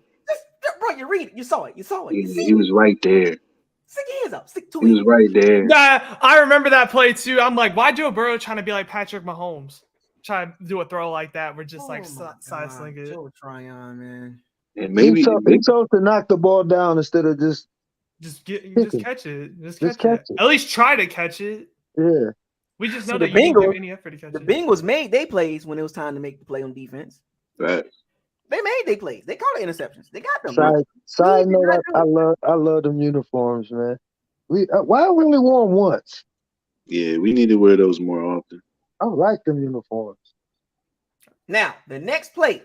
Oh boy. Now, remember that you miss an interception. Usually when that happens, the team scores. Yeah, this the Chase touchdown, right? No, this is the Tyler Boyd. Oh, Tyler. Okay. Yeah, on the out route. Yeah. What's going on right here? What are we doing here? What are we doing? What is Carlton Davis Bro, doing? why is that Devin White? Why is he always just stand? Like, and that, like, I feel like he's always in that same spot, just standing there. Like what's going on? Bruh. Oh man. Oh, gosh. What are we doing in the trenches, bro? Why Delaney right there? What are we going to do with that? What are we going to do? Look at Keem Hicks. What are we doing here? Get rid of him. Look at Tryon. Look how wide, man. Like, son, like, come on, bro. Did you know? Wait. Can you go back 10 seconds? Did you know Jonah Williams? You know Jonah Williams is one of the worst offensive tackles in the NFL, and the Bucs didn't do anything over that side. What are we doing here? Why is Tryon doing a spin move like all the way? Like, what are we doing here? Coach like, him up. He's looking at the end zone right now. Coach him up correctly. Yeah, he's spinning way too late. What are we doing? What are we doing? Bro, Burrow could have ran that in. What honestly. are we doing? Burrow could have ran that in, no problem. What is Levante doing? What is Devin doing? Yeah, Levante and Devin on the same spot. Like, look, if Burrow really wanted to, he could have ran that in for a touchdown, no problem. What are we doing on the trenches, man? What are we going to do with that? You know what we got to do? That's the biggest open lane I've ever seen in my entire life. Those first 3 to 4 draft picks, man. That's pitch and catch. All day. And the feet work. Yeah. Toe drag swag? The 2-point. Oh, who? D. Delaney. Shout out to Carlton, by the way. Yeah, they was like, no, this guy's hot. He's locking Chase down. Yeah. Let's move him around a little bit. Chase got, when it came to Carlton, Chase got worked on. I can't even lie. Same old freaking play. I'm sick of this crap. Yeah, man, I'm so sick of Always this. run this little bootleg, this little like They know what waggle. Godwin's gonna do when he runs that. Like they already know. Waggle. It works, but good God, man, come on, man. Hey, and look how the linebackers didn't even bite on the play action at all. They playing straight up. They ain't even bite, son. Look at the routes. Look at the routes. You can see it. Oh my gosh, it got yards, but I'm just saying, like they're not even impressed. Look at the routes, though. Bro, none of them got like honestly like it's just nobody went up past 5 yards. Yeah. Right. What are we doing? What are we doing? Mm-hmm. And then Todd Bowles came out and said they practiced that. This the Vegeta glove fumble. What are we doing here? What are we doing? I can't believe Tom did that. That was like one of the worst handoffs I've ever seen. Hey, because Lenny he not paying attention. He worried about somebody running into his leg. No, that ball popped out. No, because Tom literally just like let go like. Well, if you watch the full game, the ball came up before it even touched Lenny. It came out before it even touched it. It slipped up. Take that damn glove off. That Vegeta. Someone in the chat room said that Vegeta glove. The Mickey Mouse glove. The Mickey Mouse glove. The Mickey Mouse glove. How many? I feel like all the turnovers is because of that glove. All the turnovers is that glove. Yeah, man. That glove ruined everything. What are we doing? What are we doing here? Like he's just standing back there dropping down. Interception, man. Oh, Sean, bro, that's all you. Get you the interception. That's all you, Sean. That's all you. Get the interception. You could have shut the haters up for 1 week. Made that interception. So many key moments, pivotal I moments. would have saved his job. In the second half, they have moments like this, and they didn't make the play. The Bengals did. That's true. What did I tell you yesterday? Well, you think it's his confidence or something? Because during that playoff run, he was the one making the picks. And usually, when you don't make this happen, what happens after that? That's true. What are we doing here? What are we doing here? Why we drop Tryon? Look at this. Who is that on 71 right there? That's Anthony Collins, left or right tackle. He played with the Cowboys. Now who's our defender on him? Who's that in right Who there? is that? Is that not? That's not Nacho, is it? Nelson. Logan Hall. No, that's Logan Hall. Oh, wow. Logan Hall played. Wow. What are we doing here? Wow, we moved back again. I don't get why Todd Bowles drops his defensive tackle. What is going on here? Why are two young guys in the future way over here? Right. That's the second time where that right tackle has been like 5 yards away from the ball, just all the way onto the right side.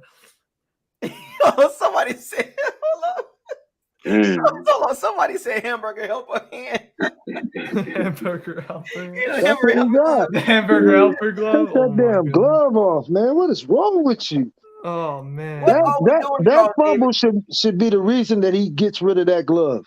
What look, if he catches that pick, look at the blockers that he's gonna have set up on that sideline for him too.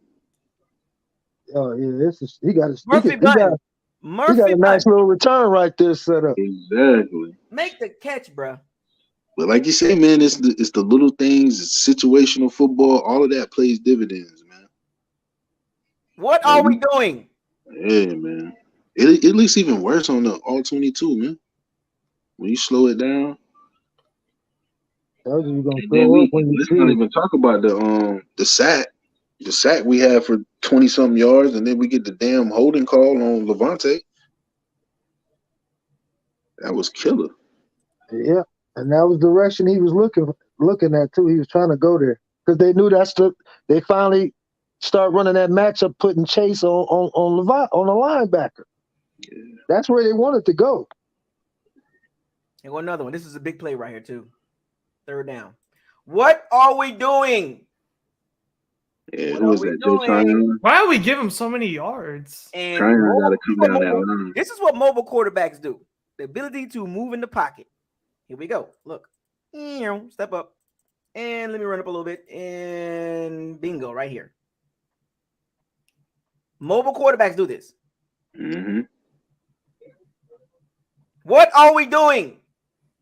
I think we're not done.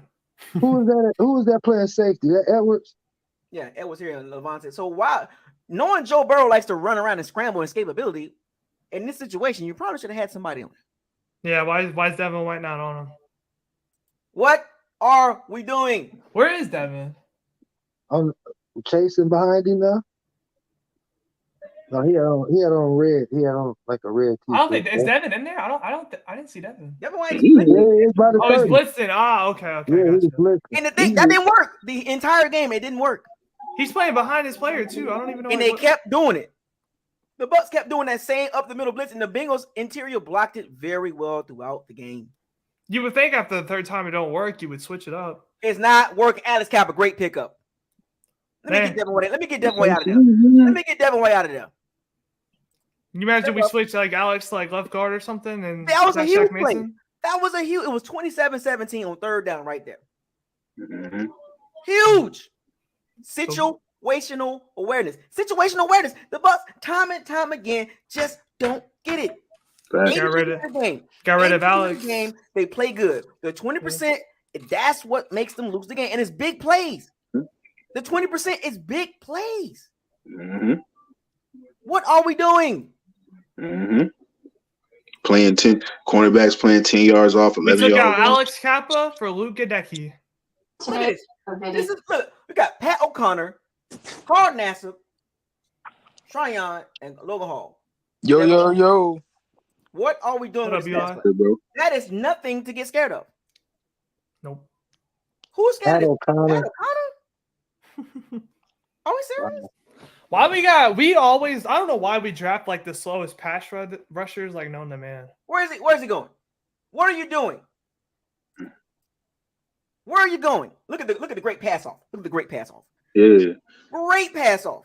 And that's a guy we didn't want to sign.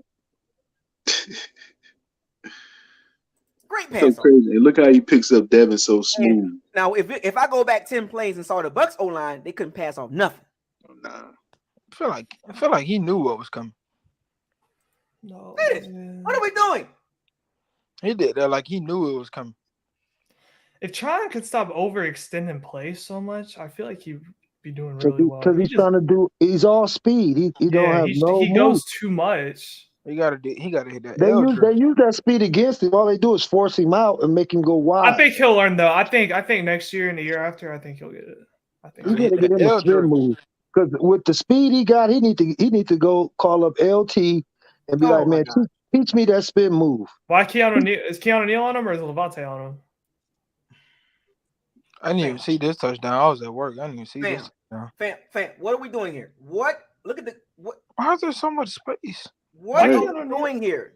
Keanu Neal don't even look like he knows what he's doing. They look confused. Levante like he about to run into Devin. The reason why they play off so hard like that is because they don't trust their technique as cornerbacks, man. They're not the line them up.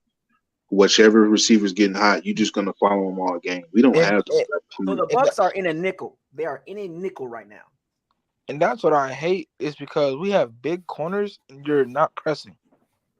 Bro, you're almost 6. And Carlton can press, and they just don't let him press. Like, bro, you're not gonna get that beat deep there at the 8, bro. Like, you gotta think about it too. You gotta think about it in this situation. Zach Taylor and Brian Callahan, what they designed, the keyword design. Let's put a guy in motion. Let's get the defense moving. Let's see what they do. Look what happened. Look what happened to the Bucs defense. This is why the fans look at the Bucs offense and say, "Why don't y'all do this?" So look at the Bucs defense when the motion with Tyler Boyd. Oh, what are we doing? I don't know. Everybody shifted out of place. Look at that. Devin and Levante on top of each other. Just by motioning Tyler Boyd from right to left. You already got 2 defensive players out the game because they don't even know what they're doing. Now remember, if you understand nickel, that's 4 linemen, 2 linebackers, 5 DBs. Right. So if you're running a zone, you don't move. Pretty much for the most part. But if you're running man, you run with your man. So what the Bengals needed to see what the Bucs was doing. Mm-hmm. And look at the confusion they cause to the linebacker. So usually a linebacker would be here. here waiting. Yeah, Levante just stopped. I don't know why. He should have kept They was going. confused Right. because of the motion. So let me ask y'all this question: does anybody know were the Bucs running man or zone? I kind of know when they're running, man. I don't think they were running man. No. Nah, this. that was wrong. That was zone. You can tell by That's my point. Carlson. They wanted to see what the Bucs were doing. They even confused Levante David, which is crazy. And here's now this is the option route. By I think it kind of from a messed up receiver Levante. standpoint. And when you see a zone, right, and the option route is if the safety does not come up and get you in the man, you stop in front of him and catch the ball real quick, which he did. That was an option route by Jamar Chase. An option route, a simple. He saw Keanu Neal way back there. If the linebacker doesn't drop in your zone, you stop right there. That's exactly what Jamar Chase did. Look at the running back out there, wide open too. Let me go back and I want y'all to go back and look at this. In a nickel, the Bucs are in a nickel. I think also what stopped Levante from getting over that Devin White had to go Joe over. Mixon is wide Levante open. switched over here, Right, and Devin White had to go over. and Devin White had to go this way. He ain't Levante even David was moving. going to cover. He was going to cover this area right here where Jamar Chase pretty much kind of stopped at. But Jamar Chase ran because being that confusion right here, Keanu Neal is what 10 yards off the ball. Mhm. Just stop in front of him, catch the ball, and turn around and score. Yeah. Simple. You Look playing at zone. him with his hands in the air, like what am I doing? And look at that. They both looking this way. Like what? One simple motion. Confuse the Bucs. All the confusion in the world. Situational awareness. The Bucs Yeah. are horrible. Yeah, you know he's not throwing that flat. That's stupid. Because like, who got the run? Devin White, you got the running back. If a man goes in motion, you are taking the running back. What's the confusion? Why are you confused? There is no, wait a minute. What are we doing? No, you go to, if that's your assignment, if Joe Mixon is your assignment, Devin White, what is the confusion? What's the issue? What is the issue? Yeah, Joe Mixon was wide open too. He could have. Yeah, because if he pumps that ball and he tosses it to Joe Mixon got a touchdown. Yeah, Mixon got a touchdown, no problem. He wide. Finna say the only best bet is whoever is out there at corner making that tackle. And as you can Look see, at in it, this, wide zone, open. in this nickel zone they running, this play was designed for Jamar Chase. Yeah. I wasn't wanting nobody else. David and White didn't have a good game either, which is crazy because I can't even like base White on anything because I don't know. Even Keanu Neal like, yo, what the? He like, man, He's like, what your Levante linebackers doing? Levante had a real bad game. This guy. Yeah. both of them. Why are they both moving right? I don't Levante understand. David. Here's the thing about Devin White. He caused the confusion. It's Yeah, his. He caused the confusion. Yeah. He Because caused Levante the looking at confusion. Devin like, why are you still standing right here? Like, where are you going? You swap. We switch. You go to the running back side, the strong side, the running back side. What are you hesitating? Why are you running over to the receiver side, the motion receiver? Levante's the cover guy. He's the cover guy. What are you doing, Devin White? This is why, like, there's no way we can give White a contract that big. There's no way. He can't get big. He can't get Fred Warner money. Oh no. No, there's no way Jason Light signs him that much. There's no way. Nah, that core linebackers they got in San Francisco are different. Yeah. So look at Keanu Neal. Look at Keanu Neal. Watch this.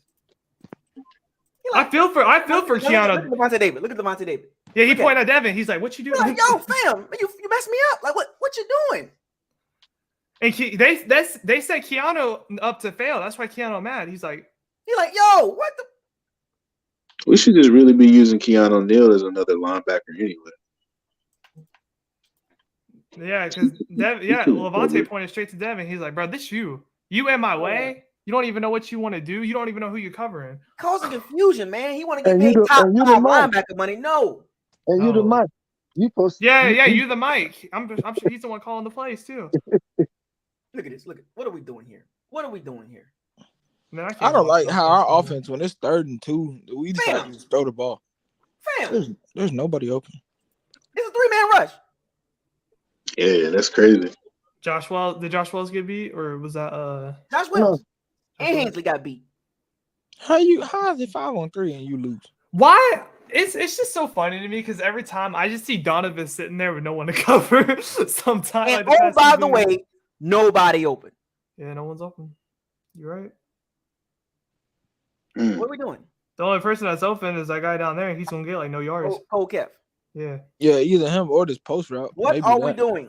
Bro, did y'all see the video when the Bengals was running up into the locker room when they was calling Brady old man? Yeah, Eli Apple talking all that noise. You like, Oh, did it he even was? play? I didn't see that. I don't even He remember. cost his team a Super Bowl. He out here talking all the noise. In this play Oh, right what here, swim move? He's getting What? double covered. How did he get through He both? got skinny. this play right here Oh sums it my all up. god. They're rushing 3, and they're not afraid of Brady in the pocket. That's sad. That's sad right there. That's actually sad. And you're pulling them. That was a penalty Here's anyway. another holding. Eli Apple got to change his name. He's not allowed to have my See, name. that's my problem with Smith. That's like the past 2 games where he sat there and didn't block anyone. Look at Brady. Brady can't even escape out of that. Yeah. Brady not even fast enough. He can't even get out of that. Brady tried to fool me one time. I'm thinking he's finna try to run for the first down. He slid after 2 yards. I said, oh, you should have just took the sack. A 3-man rush. Yeah, What are we doing? Crazy. Oh man. It's 5-on-3 and we lost. 4. My bad. That's a different play. I think this is That's Gage. Bro, what's up with Russell Gage? Did he like trust Gage this game or something? Because he threw to Gage a lot. He threw it to him twice and he messed up on 2 touchdowns and Mike was wide open. He didn't even throw it to him. Gage was boomer bust for him. He's boomer bust. Yeah. Have we come to the era where people think like, okay, Mike is 1-on-1 on the outside. Do you not just trust him no more or something? Like, what's going on? Because he's dropping stuff. Here's that pass interference. Please, pass interference throws. Like, desperation throws. Like, you're just throwing it. You're just throwing it in there to get a pass interference. You're not even trying to complete the ball. You're just throwing it in there. Why are you throwing that ball? Now, granted, we got the pass interference, but there's 3 people over there. Bruh, he's just throwing it in there now. He's like, shit, I'm just gonna throw it in there. Pass interference, please. He said, fucking Mike down there somewhere. Pass interference, holding. Nick Levis. Hey, we gotta give Donovan Smith his flowers. He didn't get a holding call this game. Oh God. Right. Bruh, he got tossed to the side. Oh man. Well, Fournette still got Fournette still got out of there though. So he's done. He's done. Toss to the side. Throw you out the club. Has there been a game where all of our starters have played have played together? DJ Reader, he wrecked. He was wrecking. He was doing some crazy. He was wrecking. Hey, I'll tell you what, Russell Gage would have got beat off that block. He already fell down too. He was wrecking shop, bro. Gage is open. What are we doing? Yeah. Like, we went after Russell Gage and didn't even try to bring in Grady Jarrett. I think the Bucs should have really looked at the O-line, D-line. They tried to look at offense and said, "Oh no, defense is cool." Now we'll go get wide receivers because that's what we need. They spent so much money on the skill They're probably position, gonna draft some more this year. Watch. and they should have went O-line, D-line. Let's be real. Yeah. Well, I assume they will. I assume they go after wide receiver. I'm pretty sure they're gonna get either some small dude who's fast or a big body receiver. Yeah, they're going to get another 5'9" receiver because we need that. That's what I'm saying. It's almost like the draft last year was. They're trying to go get these guys who have all this hype and potential, and maybe we can show that they can be something instead of just going to get the ballers that we need. No, they're getting guys who I've never heard of. When Scotty got drafted, I said, "Who is that?" Jalen. I said, "I never heard of these guys." One of the issues with the Bucs O-line going into next year, this not gonna work. Yeah. Now we'll get Jensen back, Stenny. You know what I'm saying? Shaq Mason. So it'll be better, you know what I'm saying? But that Donovan Smith situation, yeah. They really need to think hard about that. Also, Cameron Brate on the field. I hope we don't. The Bengals did another stunt, a loop. Why can't the Bucs handle this? Look, Hainsley. There's 2 people open. 2 people wide open. Oh man. Hainsley beat. And where Brady looking at? Over here. Trying to throw the break, probably. He looked over there that whole way, too. He has Gage and whoever this is on the logo. He's staring down Brady. I swear, every time Brate's on the field, he stares him down. Every time. He loves tight ends. And then he thinks Brate's his girl. What the heck kind of throw? Oh, Jesus Christ, bro. Oh, he was throwing at the mic? That was the picky guy, right? Cameron Brate. Yeah, that was the pick. Look where he's looking. He's looking right here. Yeah, Brate's not even looking at him. He's already looking at Brate. He already knew where he wanted to go. And that wasn't even open. I don't know why he doesn't think that the Bengals defense doesn't see him staring down a receiver. And then on top of that, he's got Brake running the corner route. Like, come on. Yeah, Brake's slow. Yeah, so he tried to throw the Brake. He had that pressure in his face, and it just that looked like it was going to Mike to me. Nah, I was gonna Brake. Because look, I'm gonna go back and show you. Yeah, he ran that corner route out there, son. I guess it's because he didn't have a chance to step in. That's what you're looking at him. But look how long it's taking Brake to get into his route. Yeah, he's too freaking slow. I'm saying, why didn't he put K Dalton in there if you go run that? Like, I'm saying, like, why didn't he just throw that to Godwin? Godwin is coming right across the linebacker. Nah, he would got Godwin killed. I feel like no, because he's running right past the linebacker. This other guy is worried about. Gage would have been the better throw. Pratt right here looks he's looking right. If he needed to throw it somewhere else, it needed to be Gage. Gage was the only one because Gage had I see Gage, Godwin, and Evans. There's 3 options I probably would have took. Gage would have been the best option, but Brady was focused on this slow, overpaid tight end. And that cornerback knows it. He already knows. He already knows where he's going. And by the way, number 42. Look right there. You could have threw it. Just came off the practice squad. By the way, number 42 just came off the practice squad. That's what I'm saying. Like right there, where Isaiah stopped it, Godwin's open at that point before the ball's out. Because that guy kept covering Mike. Because if he didn't take Godwin, Mike was open. That's what I'm saying. Godwin was open. Why is Kevin Brate getting these? Oh my veteran. We are the only like one of the few teams that give veterans like so much leeway on our team. If you're a veteran, you want to be on the Bucs because you get the best treatment ever. You get to be on the field. You get more playing time than any of the rookies. You get targeted. You get targeted more than our star players. You get targeted as much as you want because you're a veteran. If you're a veteran, you get to do whatever you want on this team. I don't even know what this team's gonna look like next year. If I was like a rookie right now, I wouldn't want to be drafted by the Bucs. Unless I play defense. Yeah. Because if you don't play on defense, you'll get in there. I'm not even lying, bro. If I play receiver or anything, bro, I wouldn't want to. Like, you're not gonna throw me the ball, bro. Yeah. Well, bro, Brady's not gonna be. What is this? Brady's not gonna be there next year anyway. So what is this? What kind of play call it? Hold up, man. I don't know. I'm surprised White's in there. To be honest. Why didn't he play the second half? Because Brady didn't want him to. The Bucs went right back into their little strike. They went right back into the zebra. Right back to the zebra who they really are. Look at the routes. Brady didn't call this play. Look at this. He ain't even looking. Look at the route. There's no pressure. There's no pressure at all. Brady's already throwing to a person that's not even looking at him. They went right back to who they really are. Zebra don't change the stripes. How you already ready to throw and nobody's looking at you? Yeah, like how you already ready to throw and the person you're trying to throw to not even looking at you. He's trying to make anticipation. And I want y'all to see something here. Look at this. Same route. They're both going 5 and out. No pressure now. There's no pressure here, bro. He has time. I think what Brady is like he thinks, oh, I'm not gonna have time, so let me just throw it. Yeah, let me go ahead and throw it and hope he turns around. Like, is that Cameron Brake going up the seam right there? Yep. No, it's K. I think it's K-Dot.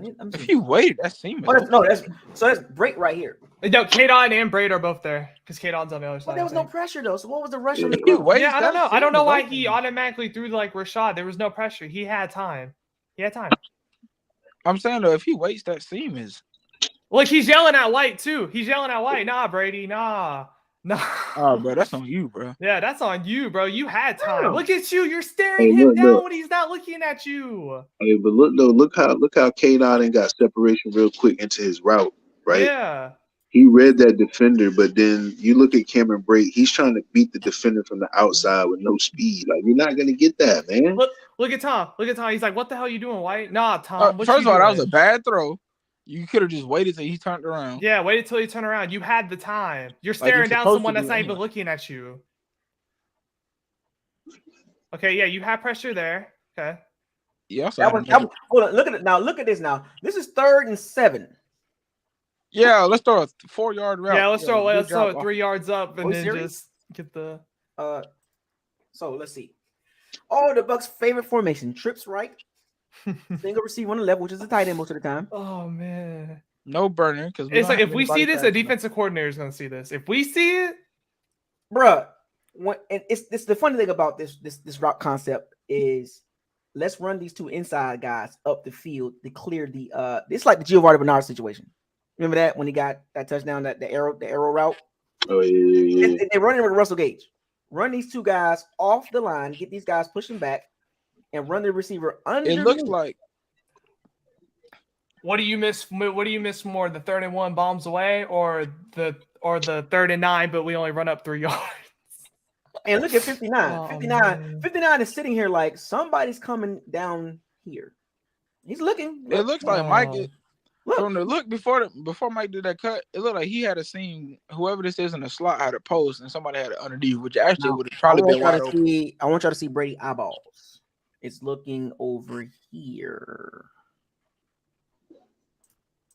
See that? I guess he was open, but that was a first terrible. down. Yeah, Nobody's you open. would never get in I the don't first know down. who's open here. And it's like Gage. like He's the after only that- one open. Our favorite tight end, Cameron Brate, no separation. No separation. Slowest tight end ever. And again, I love Brady. I love what he's done for us. But if we can sit here and break down this all-22 like this, then these defensive coordinators are doing the same thing, and they're telling Why their do you have somebody sitting in the middle stopping? Why? The whole left side of the field is wide open. Why didn't they have Godwin do a corner? That would have been wide open and put Mike on the seam. What are y'all doing, bro? See, here's the thing about offenses, right?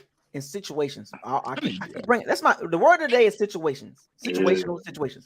The Bucs and have timing. The Bucs People have don't understand that this is crucial timing. So the Bucs have tendencies. If you watch, we've been watching film all season long. The Bucs have tendencies. Yeah, 3rd and 3 and throw it.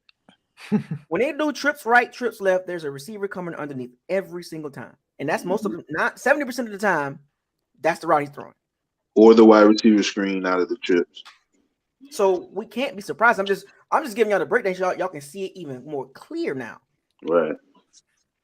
yeah, it's probably not even all Brady's fault from what I've been watching. I mean, some of it is, but at one play to the cam break, if you notice the hash mark or whatever for first down, it was literally like 17 yards. That's why it was kind of far.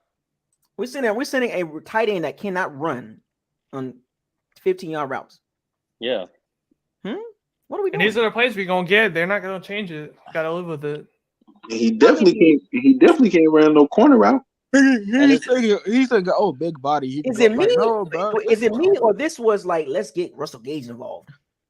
And it's a compliment to everybody. It's Hey, the do you line, think it's that's the Jason running Light? back, Do you think it's that's the Jason Light quarterback. telling everyone. Todd Bowles, you better make this contract worth it? Do you think he's like, let's put extra emphasis on Russell Gage this game, make that $20 million guaranteed? No, that's And not what they're thinking. it was 4th and 1. That's the last thing in their mind. 4th and 1, and there was a shot that Brady was coming up the field, and he was looking at Todd Bowles like, let's go for it. Like this, I mean, what it's 34-17. Or 34-17 and 27-17. Like you punt the ball. You punt the ball. Really shows the faith in your team.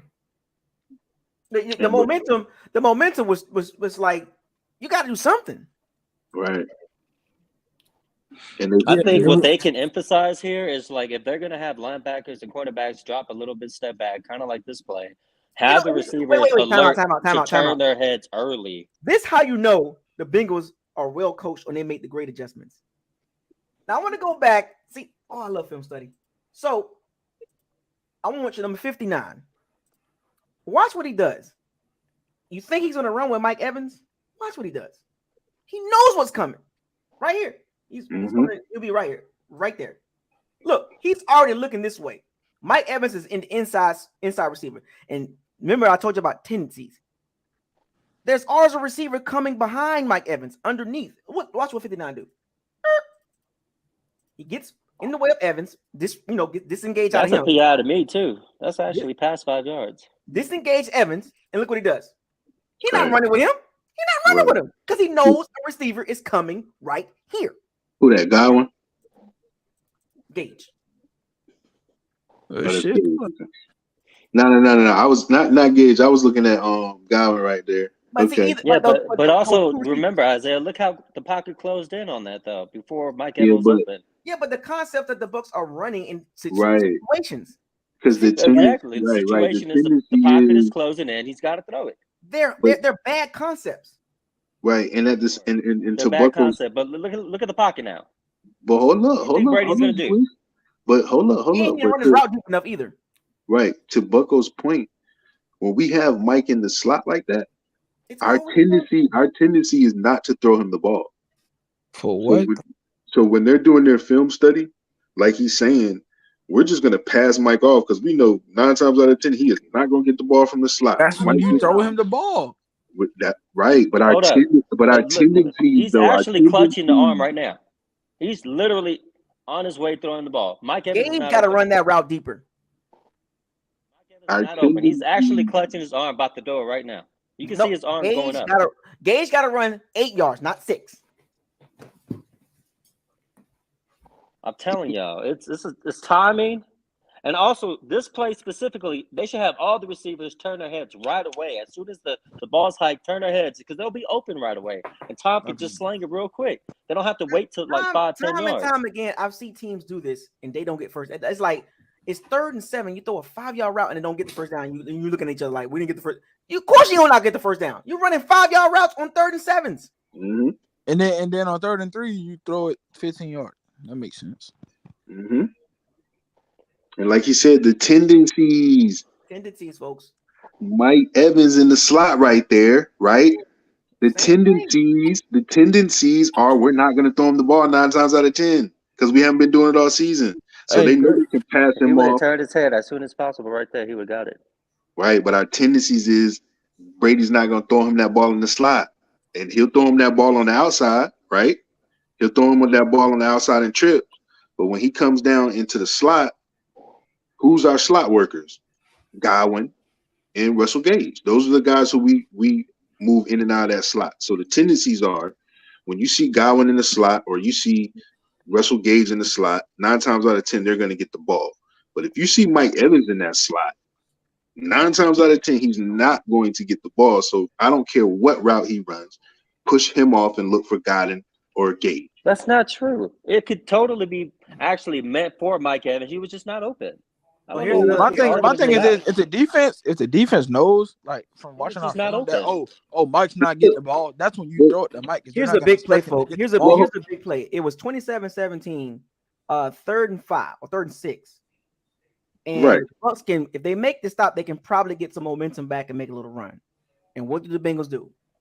They know the Bucs like to blitz on 3rd downs, right? This is a chase catch on the outside. No, this is Irvin catch. This guy here. Yeah, on the outside of the sideline or something. Look at the Bucs. Tendencies. Why are you bailing? Tendencies. Situational awareness. Todd Bowles. Mm-hmm. He's already bailing. They're playing these. Oh wow. Perfect play call. Yeah, look at this dude, number 16. His head is already turned so quick. But hold up.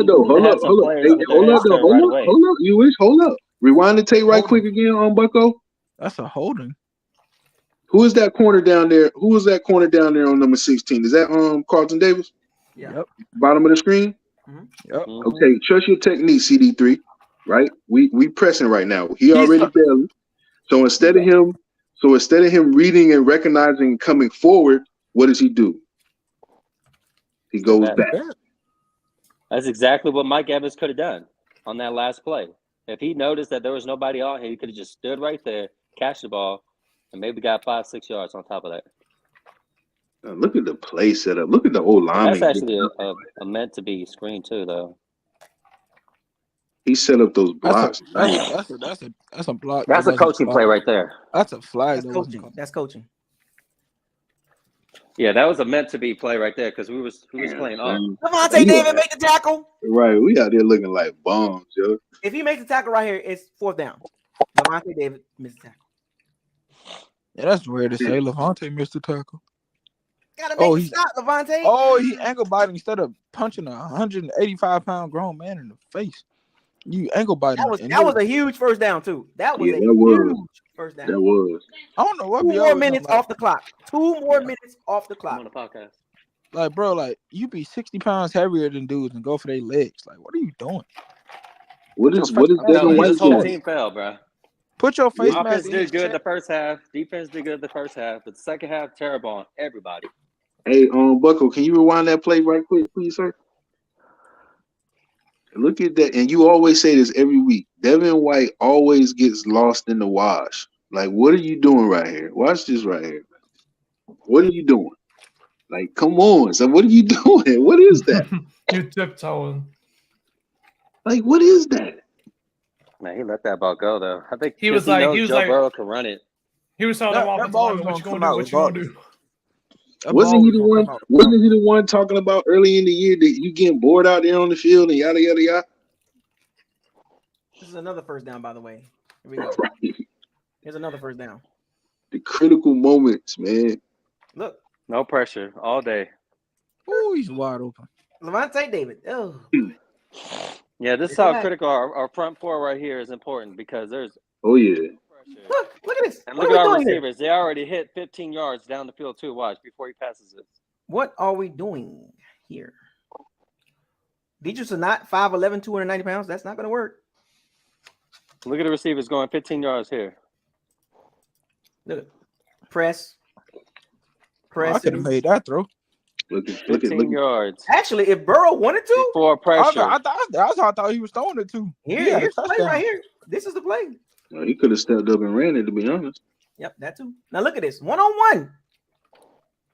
Levante, 2 plays in a row. Yeah. Hey, look, Alex Capo over there just blocking his ass off. First down. No more. 2 more minutes. 2 more minutes off the clock.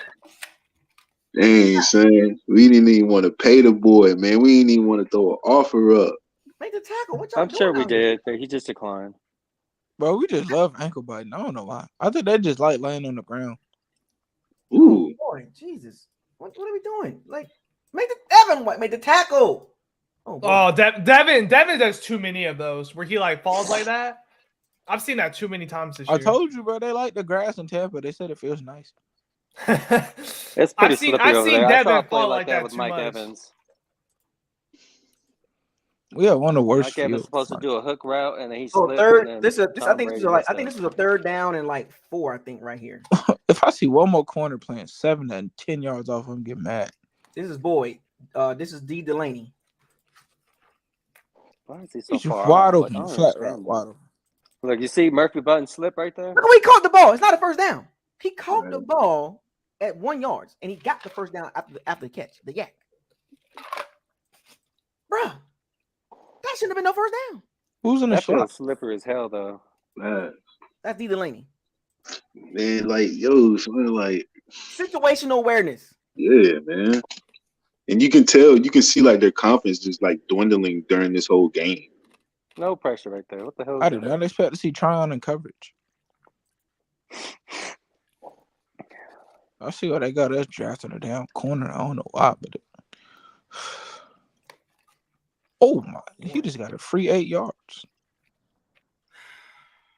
Dang, Stephon Gilmore was out there. Look at this guy. Look at this guy here. Carlos Dunlap. $8 million right there. Who is that? Aaron Reed. Oh, that's just Logan Ryan. You got to come up and smack him, boy. And guess everybody. Hey, Kappa, is that Kappa on him? Yep. Cap on Devin White.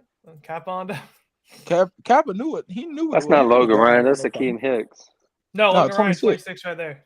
You got to come up and put your face mask in his chest. I don't care how big he is. You got to be able to take that. You play safety. Gosh, man. Well, folks, well, we really about to see where we're gonna go from here. And we about to see a third string Colt McCoy dice us up. Yeah, Nah, I mean, overall, He was not playing. It was another quarterback. This was the encroachment. 4th and inches. The Bengals had no intentions of going for it. Yeah, like you just sit there. You just sit there. So apparently, what happened was Joe Burrow pulled, like, he did a little fake, like he's about to pull the ball out, and they called that as a false start, but they didn't call it. But that's supposed to be a false start. So when he moved his head up, even he saw his foot jerk back like he was about to come out of there. Yeah. Look, that right there.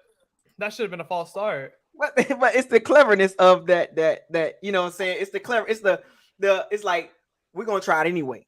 Because the Bengals they said, well, look, in this situation, it's 4th and inches. They got a great field goal kicker, McPherson, Florida, University of Florida, McPherson, big leg. Way better than Ransom. So that's all they know for. They did that to see if they can get away with it. They got away with it. Yeah, that's the game. The thing about crazy because the ref is right there. He knew it was a false start. He just Here's the thing about it: if Nacho and I forget who I think it was trying whoever, just stay still. Just stay still. Period. They be falling for that a lot though. Honestly, They fell for the okie doke. And if you watch after that play in the booth, they were high fiving, laughing. We got them. they're like, oh, we got. I'm pretty sure at this point, man, emotions are flared up. They're angry. We They're got exhausted. Like, come Man, on, a man. lot They of was, things they play was into not it. going to go for that. They was going to kick a field goal. And then They got a we very had good to field goal kicker. You got to deal with Jenna Lane getting smart at like. They fell for that. And it's like, bro, even if we do make the playoffs, right? They all fell for that too. Multiple defenders fell for that. Like, is offensively wise, right? Because we know you got to up the ante in the Bro, we postseason. just gonna see the Cowboys again, and I Look, let me get this off right quick. Even if we get to the playoffs and we know your offense has to up the ante, you got to score points. Do you feel it's going to be the same playbook, or somehow, somewhere they're just going to miraculously come with this postseason playbook where all of a sudden everything's going to get explosive, all of a sudden everything's going to open up, we're going to see all these concepts, everything's going to be great? No. There's no point in talking about if we go to the playoffs. We need to worry about next week. Look at this great. Look at this great. It's not guaranteed. We could worry about the playoffs after we. Look at this great play call design. Look, they took advantage of Joe Tryon again. The great play calling by Zach Taylor and Brian Callahan. They took advantage of Tryon again. Yeah, man. Look, we don't even know if we're gonna beat him again. They got him again on the bootleg, on the play action waggle base or bootleg. They got him. They got him again. Man. All phases play poor, man. Situational Something switched on there, man. It's just they lost it. Their spirit went gone, man. Look at Devin. What you doing? He holding the edge. I get it. Extend the arm. Wait for the cutback, right?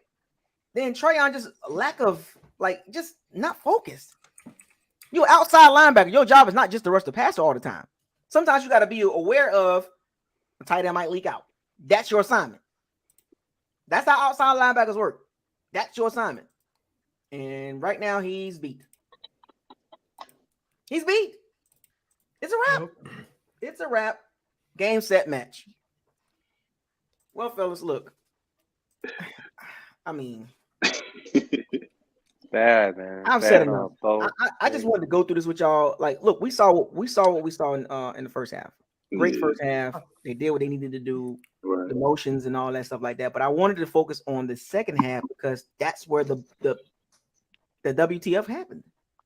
I feel like I see the same all-22 tape every single game. Yeah, you know what's crazy? This is not the only week. We got 8 weeks of bad games. How many games have we watched like this, fellas? All 22. Like every single one of them. Every single one of them. Except that really, actually, you call Nathan. It's got to be like at least 11, 12. Yeah, Bucko, you called Tryon out for over-pursuing. You called Devin White out for the same thing. You called Donovan Smith out for the same thing. Tom Brady for the same thing. All the routes the same way. Been screaming Cameron breaks. Only game where we actually looked like a team was Seattle, and then at the end we started to fold again. But we got it. The Bucs. Remember, I told y'all this weeks ago. The Bucs are a mentally fragile team. You know what? This game was just one like penalty. Up for what? Couple scores. Yeah. Every time we get a penalty, the whole drive just dies. Like we can never overcome it. Die. It's crazy. The Coach Cleve hold, right? Yep. We're undisciplined. We're an undisciplined team. But hey, to be honest with you, I mean, to be on the positive side, there were some good things, at least in the first half, defensively. There's some more victories there. There's some more. Yeah. Don't get me wrong. I talked about it yesterday. The reason Mike Evans doesn't have 7-8 touchdowns. I have a theory about Tom Brady. I am a Tom Brady guy. I think he's playing hurt. I'm not trying to make excuses for him, but remember that Chiefs game where he was holding his shoulder, and then he hit his finger on somebody's helmet. I forgot which week that was. So Tom Brady too, actually. Yeah, and Tom Brady has never been a guy that missed. Yeah, Tom Brady's never been a guy that missed games. So he might be holding the team. He's hurting the team by probably not sitting out because he's not the type of guy to sit out. But that might be some of the inaccuracy issues that we're seeing. Well, we can't afford him to sit out now. he sits out, Yeah. miss the playoffs if they're trying to go. Yeah, you know, Brady, you thought Exactly. we have a chance to do something. But like, I feel like if we didn't Yeah. have a chance, we probably would have seen Glabert 2 by I'm now. gonna say this, and Yeah. looking at this game and looking at the first half versus the second half, and we literally saw an entire we got the full course right here. You know what I'm saying? Yeah. Like we've been seeing it, but we actually got to see the full entire course of the Bucs team makeup. Right? They have moments where they look like this is what they're supposed to look like, right? Right. But the issue is they don't handle pressure and adversity well. At all. They don't at all. Which is You know weird. what? It's the I same don't even people know we if it's had. that. I honestly think they're just not consistent. That's probably No, the it's main not. thing. It's not about. It's not about being. It's not just about consistent. It's a part of the. It's a part of the pie, right? But remember, football game is not just consistent, right? There's other parts of the football game. Mm-hmm. The game is not going to. There's no game that's going to be perfect. We already know that. But see, the problem with the Bucs is they got to play perfect to play well. Right. Well, at least the schedule gets easier. Well, Kind I of. don't know. Falcons, I don't know. Falcons I and mean- Panthers. That's going to be 2 tough games. Yeah. Yeah. Good And point. then let's not Yeah, and the forget- Falcons let's not got a forget- head on their shoulder. They got a chip on their shoulder to play against us. Yeah, Again. and then Good let's point. not forget that 2 weeks ago we got diced up So- by a third string. So Now we finna play another one. JR Dot in the chat made a good point, and this is referencing. Oh, what I was yeah, saying that to Mike the- Evans comment. The mentally fragile. Go back to the Carolina game. Mike Evans dropped that ball. What did he say?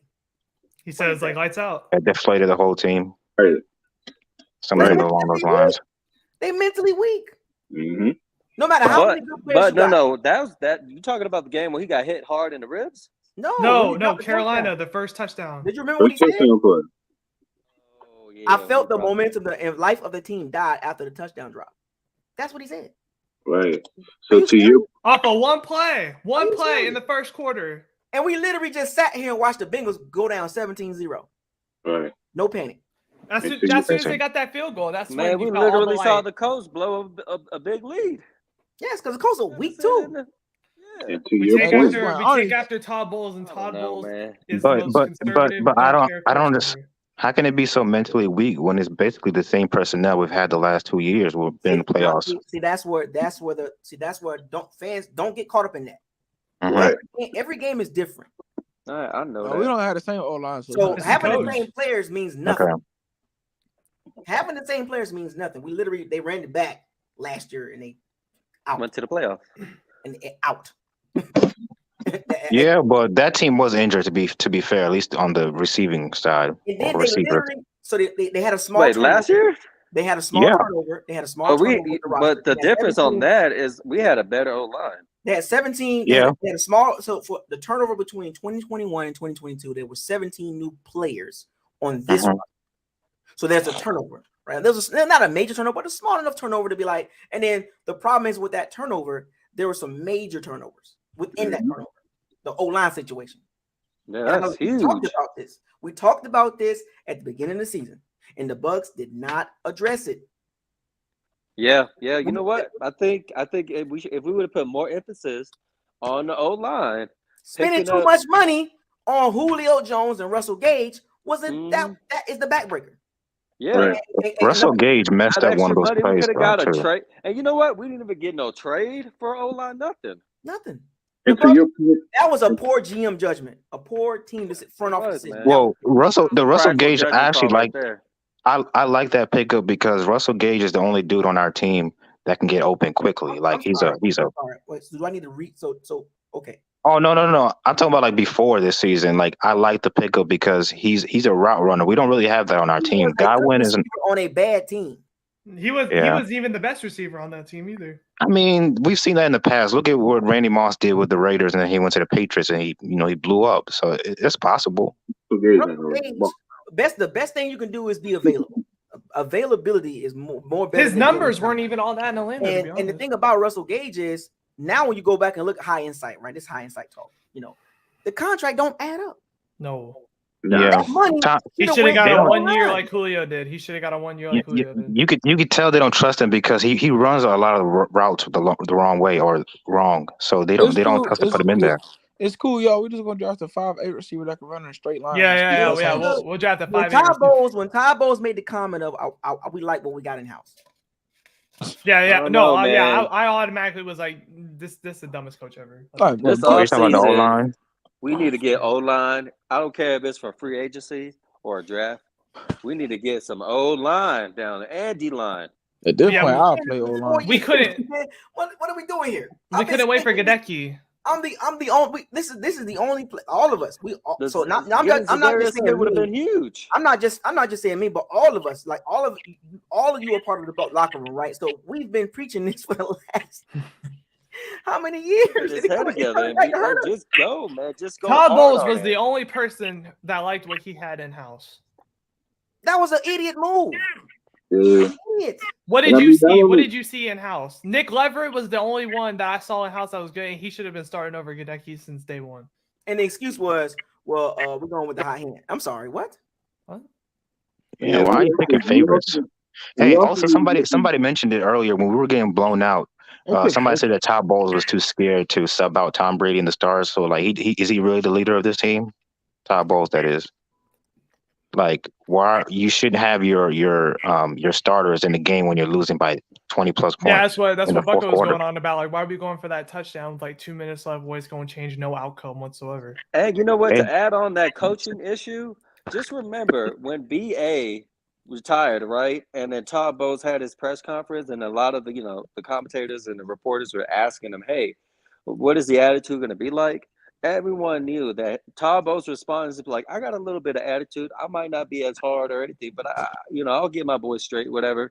But he ain't. You will not. PA was the only one that was, shit talking. Excuse my language, but just on these players, man.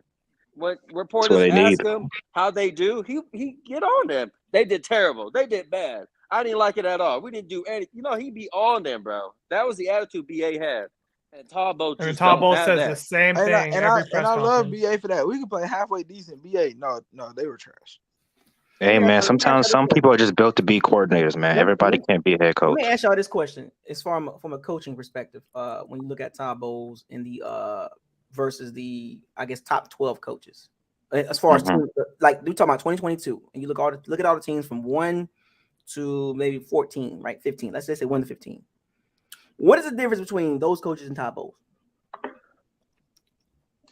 Their teams just by this week or something, because I don't know. Bill Belichick did some bogus moves. No, that's what I'm asking. Like, what is there a huge difference? Is there a big separation between Todd Bowles? Yeah, there's definitely some differences. For example, I think attitude. Yes. Attitude. Yeah, just look at Detroit for example. Just look at Detroit. Won't be on the players' ass. Yeah, but look at the Lions, for example. Like, whether they win or lose, they fight every game. Like, even if when they lose, it's like a 2-point loss or something. They don't quit. Because the coaches be on that. Who's that running back coach? You stay Ivan Fears. On him. So it goes back to I think it was Dirk said this.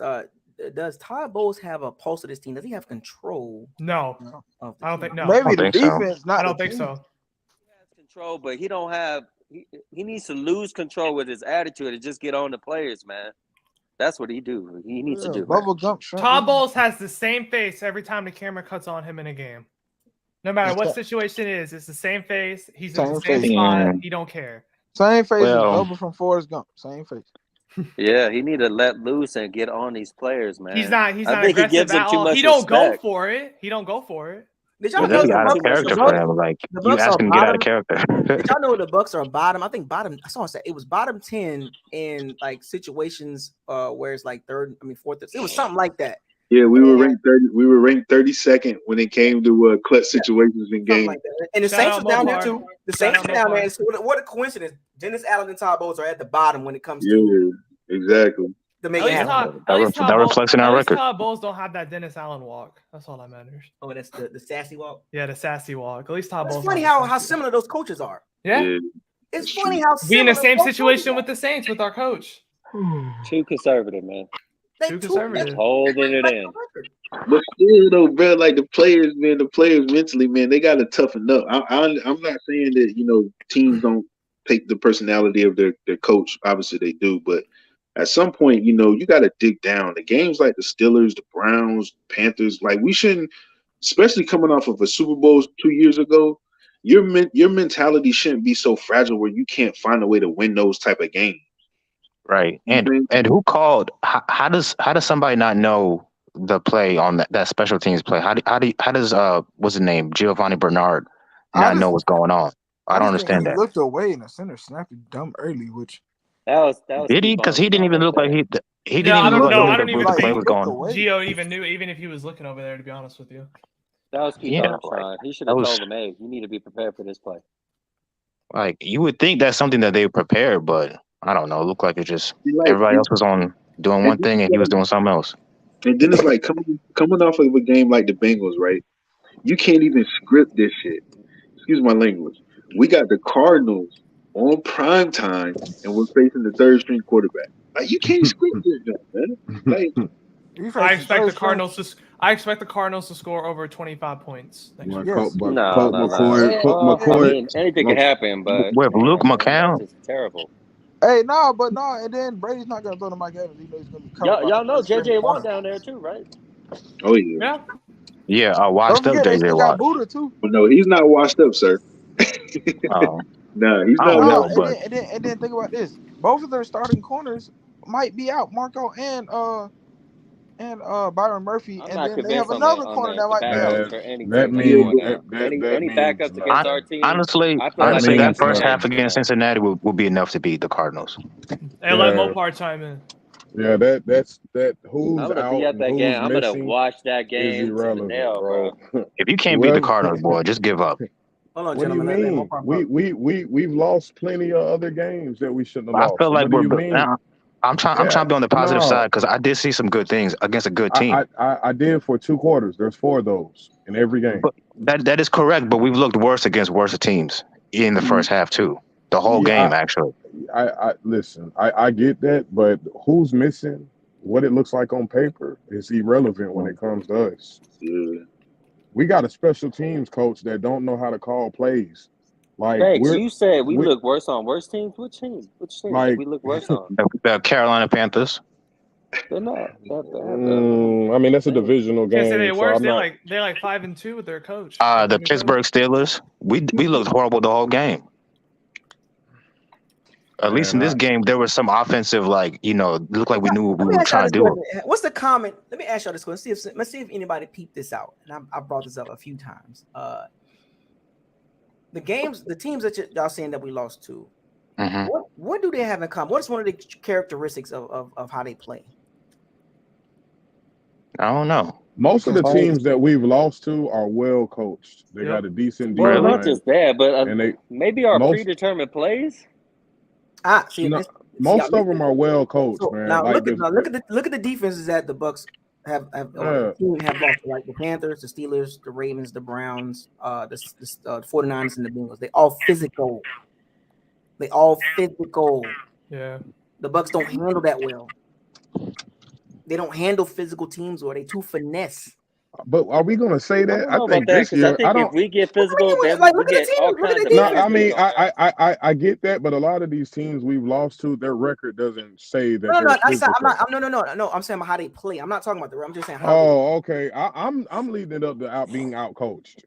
We're being out coached by everyone we get in front of that we take L's to. That Steelers game was a practice squad. But that shows you the level of what Todd Bowles is stealing. Yeah, that's the problem I have. That we can't gear up to beat guys that's not even going to be on the active roster after guys come back from injuries. It's bad when the commentators are saying that our offense was predictable. Like before this Bengals game, he was saying that they're actually using shifts and they're using misdirection type plays. Yeah, Tony Romo called that, and I think Jim Nance as well. So it's bad when they're calling that out. Somebody posted that in Bucco's.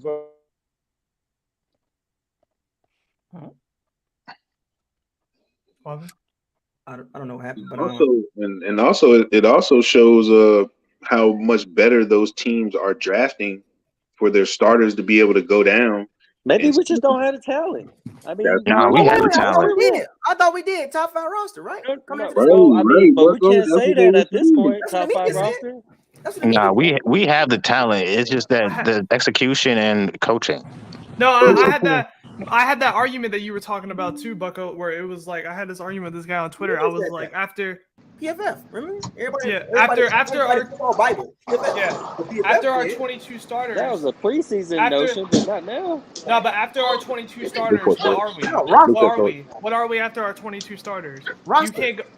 You know what can't the go roster from is? like Mike 26 Evans players. to like Scotty Miller. No depth, no You can't- discipline. You can't go from like Devin White or like Levante to like what KJ Britt.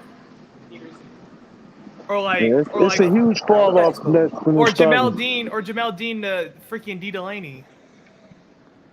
Yeah, it's a huge Oh, drop yeah. off. Yeah, D Delaney sucks. That's what I'm saying. That's what I'm Like the saying. drop off is so insane. Like what the 49ers and the Steelers. Look Especially at at how many players that safety. they lost and they don't miss a beat. They don't miss a beat with the No, backups. that it's they bring across in. the board. It's really across the board. Well, I just feel Putting like Keanu Neal at safety Problem- is nonsense. It's crazy. I just The problem feel with the Bucs like is like we after don't- player 27, it's like after player 27, that's where it gets awful. Well, our scouting department isn't good as a whole because there's things these guys see in some of these players that we never see. Like there's Sean, what is his nickname? SMB or whatever. When he on T. Higgins on that touchdown? When he on that, was he on? Boy, that's a size difference. Do you But know I how- can't get on him too much for that touchdown because Carlton got in his way. And Yeah, messed Carl. him up. Yeah, we literally went over that. Yeah, Yeah, but at the Carlton same messed time, him if up he and had him still going go- outside. at the same time though, man, their body size doesn't even add up. But Like, like, to who even else be would you put on on T. him, Higgins. bro? Like, you got to put somebody on him. Is there a better corner that we have that you could put on T. Higgins? But Nope. this is why I say the scouting department. Jamel Dean was out. But if you listen to Tony Romo, Tony Romo specifically said the Bucs cannot press the Bengals receivers because they'll get cooked. He literally said that. Yeah, I mean that's low key Jamel and Carlton Davis's game though. But you know what's sad? You can't press those guys. They're too good. They're too fast. Yeah, that's what I'm saying. But why are we They're drafting big corners and they that are all. big and can't press? But even Tony But that's Romo what- said, that- but the yeah. only way you can disrupt Joe Burrow and Tom Brady, those type of quarterbacks that are set you down in the middle, is to disrupt them down the middle in the trenches. And we did not do that at all. We got like 2 sacks We on had the a outside. 30-yard sack called back as well. Hey, on a positive note though, we did shut down the running game. Yeah, but I'm gonna be honest. P-Run and what's his name, 28. They're running on everybody else. I saw the Chiefs game. Going into the game, they averaged 140 yards going into the game. 140 yards going into the game. The last 4 games, the Bengals run game. The last 4 games, 140 yards a game. Yeah, the Bucs said, not today. What are they Exactly. So we got that's at least a positive. So maybe that's what we were worried about and not getting pressure on the quarterback. Maybe that's why. No, we just don't have the dogs to do that. Vita Vea is out. Shaq Yeah, Barrett that's is another out. thing with the scouting, like you were saying, like going from Vita Vea to Raheem Nunez-Roches. See, now we're cherry picking because no across- team no, it's is across the perfect board. everywhere. We Where have you got all-star talent everywhere, and you got depth behind it. But we not don't the have cherry depth. pick. I don't know, It's not- man. it's not the- That's the problem. It's not the cherry pick, but like this offseason, we spent more money on trying to get break. Like, look at what all our money went to for our offense to play like this. And I'm convinced maybe our 20 draft was million more at good on least. top of that. Like, Like look 20 at where our money went. Where is the tight end that we spent money at? Where is that veteran at that we picked up? Where is speaking he? of tight end, $26 million this year went to the wide receiver position. Where is that tight end we spent all that money on that's played 2 games all year? Where is he? Where's the secret weapon at? Who? Exactly. You talking about what's his name, Where is he Randolph at? or Rudolph, the red-nosed Randolph? reindeer? Who? I don't know. I don't Never heard of him. I don't know his Reindeer? name. Never I heard just know of that there's what 9 You got a million? reindeer on our team? I just Yeah, know there's no, 9 but speaking there's of tight 9 end, million. why? Can somebody explain to me why the coaches insist on using Cam Brate over Kate Otten? Horrible. I don't know. Why? Man. Because we love veterans. We love Yeah, veterans. we the We've place already you want to discovered. go if you're a veteran. That's how Man, how I we swear are. to God, the upper hand is Kate Otten too. I ain't gonna lie, man. He shows some sign. He's like the only draft pick that I feel so much confidence in. I don't know why. And don't of have course, a modern-day tight end. Rashad And we White. need to, and like people, and like these fans keep forgetting that Cameron Brate was undrafted. He got good hands, but like he can't get any separation. How are y'all grading Hey, him he and got hurt McBride too out many if you've been times watching too. a couple of So, Arizona I games? mean, How am I grading who? Yeah. McBride, have you been watching McBride? Any of y'all seen him this year? Trey McBride? No. I've Who's seen that? a little bit on the last game. Yeah. Zach Ertz has been hurt the last like several weeks. Yeah, and so he's he's starting to get right. How you seen him in that last game? He ain't really. If that boy can take hits, man, and keep the ball in his hands. Modern day tight end. Yeah, boy, he took a lick, and We'll that go ball watch stayed him in next his week, hands, then. man. Yeah, I'll watch him. I'll watch him get 100 yards next week. Well, you got to Oh think. yeah, Probably, hey, I bet James Conner has at least like 95 yards, probably. No, I don't think so. I don't think the running backs will do too much. No, we're gonna shut down the I'm run. telling y'all, folks. No. I think this year's failures has to do with Jason Light. I don't want to pinpoint just on him, but I think making the right chess move to get the right players to protect Brady and to put pressure on other quarterbacks falls on Jason Light. No. Yeah, that $26 million that went to the wide receiver room should have went to the O-line. Yeah, that's what ruined it, right? And Tom Brady said it early on. Like I agree. 26 million on the O-line, D-line. Yeah, $26 million because Russell Gage would have never got the $20 million guaranteed, and Julio Jones wouldn't have got that $6 million. Well, the issue is we shouldn't even have what have they served? What purpose have they served? We didn't need any one of them. They're hurt. They're either hurt or when they're on the field, they do nothing. Julio did not play this game, by the way. Y'all know that, right? No, Surprise. So yeah, Jason Light is in the hot seat. The Glaciers at the end of the day. He was in the hot seat before Tom Brady got here. He's lucky. That's what saved him. Yeah, that saved him. Hold up now, Jason Light. Even though I'm not gonna pretend like I'm a real Bucs fan, I'm gonna be honest with y'all. I'm a Tom Brady fan. Jason Light did build a lot of this roster that won the Super Bowl. I'm just being real. As soon as you came in and you spoke, you said, I'm a Tom Brady fan. Don't be surprised, Bucko. Hey, well, at least I'm being honest, but you said Jason Light did build. Let him explain. No, Dirk, go ahead. Yeah, sorry, go ahead. Jason Light did build a lot of this roster, though. Like he drafted Carl Davis, Jamel Dean. He brought in Shaq Barrett. Vita Vea drafted him. The O-line, he basically drafted the whole O-line. So like he did some good things.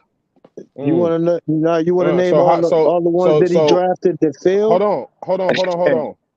You think it was his draft, or you think it was Tom Brady's draft when he got here with the players that actually came to this team?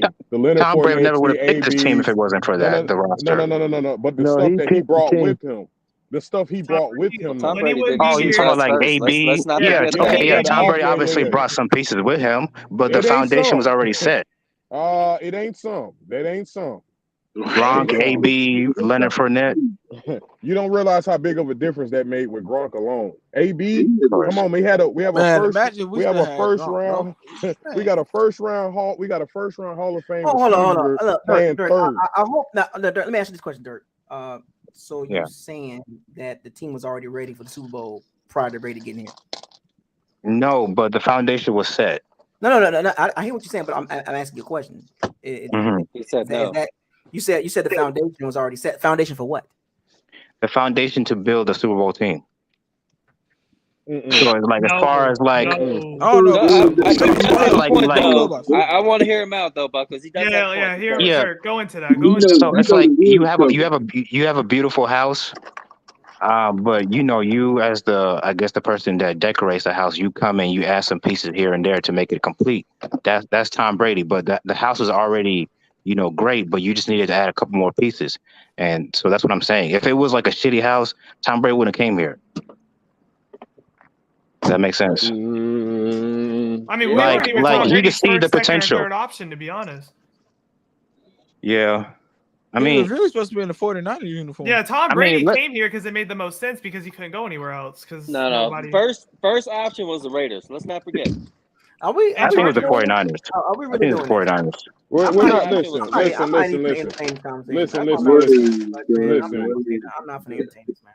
Listen, at the end of the day, I do my research. I'm not even going to entertain Tom Brady came here because we were one of the teams that would give him full control over what he wanted to do and what he wanted to bring. Thank you, at the end of the day.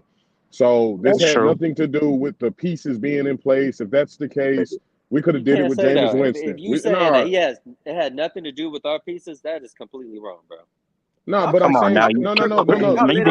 Chris Godwin, Mike Evans, come on now. Now we're talking in circles now. I'm not saying that. Now we're going in the hamster wheel now. All I'm saying is we gave irrelevant stuff. It's irrelevant. We gave Brady the control. We're 6-8 right now. That what y'all talking about is irrelevant. I've already had that conversation. I just want to beat the Cardinals. Go watch the video. I already talked about. Here's the thing with the 6-8 versus 2020. We'll beat the Cardinals. I already talked about it. Let's talk about it right now. So here's the thing over with the there. 6 and We 8. better be. Okay, let's talk about right now, Bucco. Here's the thing with the 6 and 8. The same already things you talked just said about Jason Light. He gets credit for the 6 and 8 season too, because again, that same thing you said he built, that foundation, he built that this year. That offseason was poor. It was poor. The draft, he got a few things right, but I ain't gonna lie, he's in the hot seat. It looks bad. He tried to go back into so the you cookie think jar it's more again. the personnel than the coaching? I feel like at the end, the coaching to me, this is just me because I'll be thinking weird stuff. I don't feel like Todd Bowles is ready to coach. No one talked about this. I think he was No, we thrown were into talking that about it position. No, the Buccaneers. We was not my talking about. No one knew Ty Bowles was going to be our head coach this season prior to that release, that press conference. No one knew that. I have a question for the whole. I have a question. I have one question for the whole panel. If we switch the 49ers coaching staff with the Buccaneers coaching staff, what would our record be? That means we got players. That's too many variables. That means our draft looks different. That means our offseason look different. Well, okay, yes, same person, same exact personnel. It wouldn't be what it's out there. The coaching staff gives you maybe 2-3 more wins. They give you 2-3 more wins. Look at the record now. Under Kyle Shanahan, we would have more wins. In my opinion. We'll probably already but let's not forget, like the 49ers offense would be a lot bad. more. The offense would be a lot more creative. That's for damn sure. But they're not coming. But they're not coming here. But they're not coming here though. So what we got to realize? Yeah, this question. I asked that question because is the issue the personnel or the coaching? I think it's more of the coaching than the so-called personnel. I think it's a mixture of both. The coaching is going to be in charge of the personnel. So if we get the coaching correct, we can get the correct personnel in here. I mean, is the 49ers really that more talented than we are? Yeah, bro. Have you seen? Like outside of the defensive line. Are you kidding me? Did you watch the game? Defensive line, the whole defense. Hey, no, I'm gonna be honest. Let's look at their secondary when we're both healthy. Other than the safety, who would you want in that secondary? So hold on. You do realize that is one of the few Hold on, fellas. What are we doing? I don't know. I don't know. I think it's just football talk out there. We trying to compare. I'm just trying to hear. I'm just trying to hear Banks' thought process. What are we doing, man? I just want to hear Banks. We just got our butts. The team just got their butts handed to them in the second half. And we're talking about 49ers. We're talking about really? That's what we doing. To kill the 49ers, they're better, bro. They're better. 100%. They're more talented than we are. They're more talented, bro. That is one of the few teams that is quarterback proof. You think anybody can play quarterback over here? No, that stops that whole conversation. No. On Arizona. So this game, so the Bengals game literally showed you at the coaching level, the roster level, and the scheme level, it was two different halves. Oh yeah, we behind. And what the Bengals did in the second half, they made some great adjustments. They brought the heat, they brought the pressure, and they played with confidence. And the other team, our team, played the complete opposite game. They went into a shell. The zebra don't change their stripes, right? Dollar's a dollar. And they went right back to what they was doing. The same play. Bucko, you were a fool. You were a fool. No, but hold on, Isaiah, answer this. What is the? Because you know what's crazy? I seen the Colts do it too, but I think they did it because they realized we need that third pick. So let's just stop. But in our case, what is the deal with this tucking the tail early with these litty bitty leads? What who coaches that? What is that? Why are we going into this? That like when they got the field goal, because I heard you talking about it. Everybody was off the ball. We act like it was the last couple seconds of the fourth quarter, and we trying to stop a Hail Mary pass. What is that? It's one of those things I talk about when I talk about the Bucs. I always talk about the team. I always talk about the team as a whole. I never try to, separate the team in pieces. I always try to keep the team together. That's why I talk about special teams and defense and coaching and offense, because it all contributes to a win or loss. No one man makes the team win or lose. No matter what the media tell y'all, how they gotta paint the picture to Skip Baylesses and all these rest of these knuckleheads. Don't let them fool y'all. When you watch the tape, and we watched several games throughout this year on All-22, and we watched it live on live stream. We literally watched the Bucs. We see the Bucs ceiling, and we see their bottom. Yep. We literally. But what you still ain't answered my question on what is the idea of sitting on a lead? I'm getting to that point. So when you watch these games, and we've had leads in a few games, right? And some of these games we've held on to win. I must put that in quotes. We held on to win those games. But the games that we had leads in that we lost, that is a combination of the actual culture. Oh, appreciate the players, and the team, and the coach. It's the culture. It's not a losing culture, right? It's not like the old Bucs, right? It's not like the Shiano, the Lovey Smith. It's not that type of culture. But the culture that's been created, for the Bucs now, because the expectations were so high, so any flaw, any crack in the foundation will get highlighted even more. The Bucs are legit a 6-8 team. That's a legit 6-8 team. So all the things that we've seen, and the reason why these leagues keep dwindling away is that's who they are. That's the culture. Right. That's what's been created. But losing mentality right now. But what's the issue? Here's my thing. I guess this is what I'm getting at.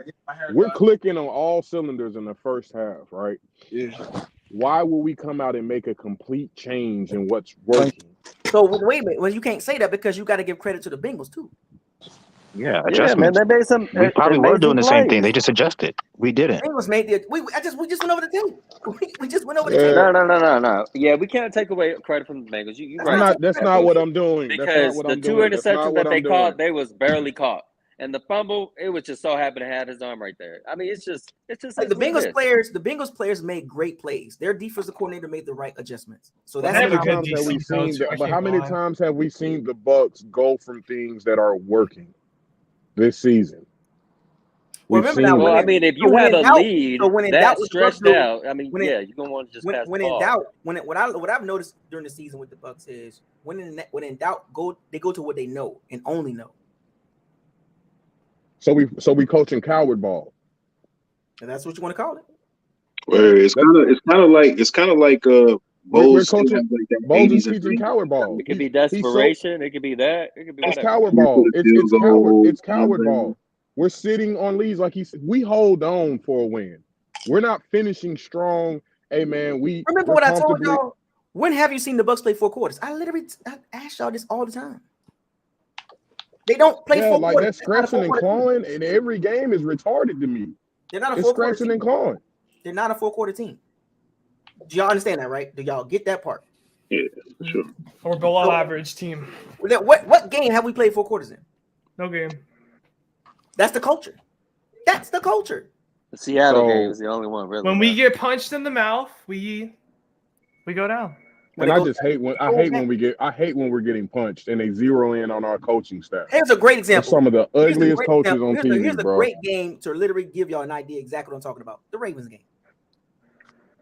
Mm-hmm. The Ravens game. And you know what? It's crazy because this Bengals game reminded me of that Ravens game. We got punched. The Ravens game sticks in my head consistently. We got punched in the mouth and we fell down and just let them keep jabbing and jabbing and jabbing and jabbing and jabbing. That Ravens team was there to be beat too. That's a damn shame. It could have been like the Colts though, man, over the weekend. It could have been like that, but I know they got damn bad. They got bigger fish to fry. Are 0-4 against the AFC North. Yeah, we got swept. And the AFC North is known for physical football. Right. That's one of the most physical divisions. That's one of the most physical. What did I say 10 minutes ago? The Bucs do not handle physical teams well.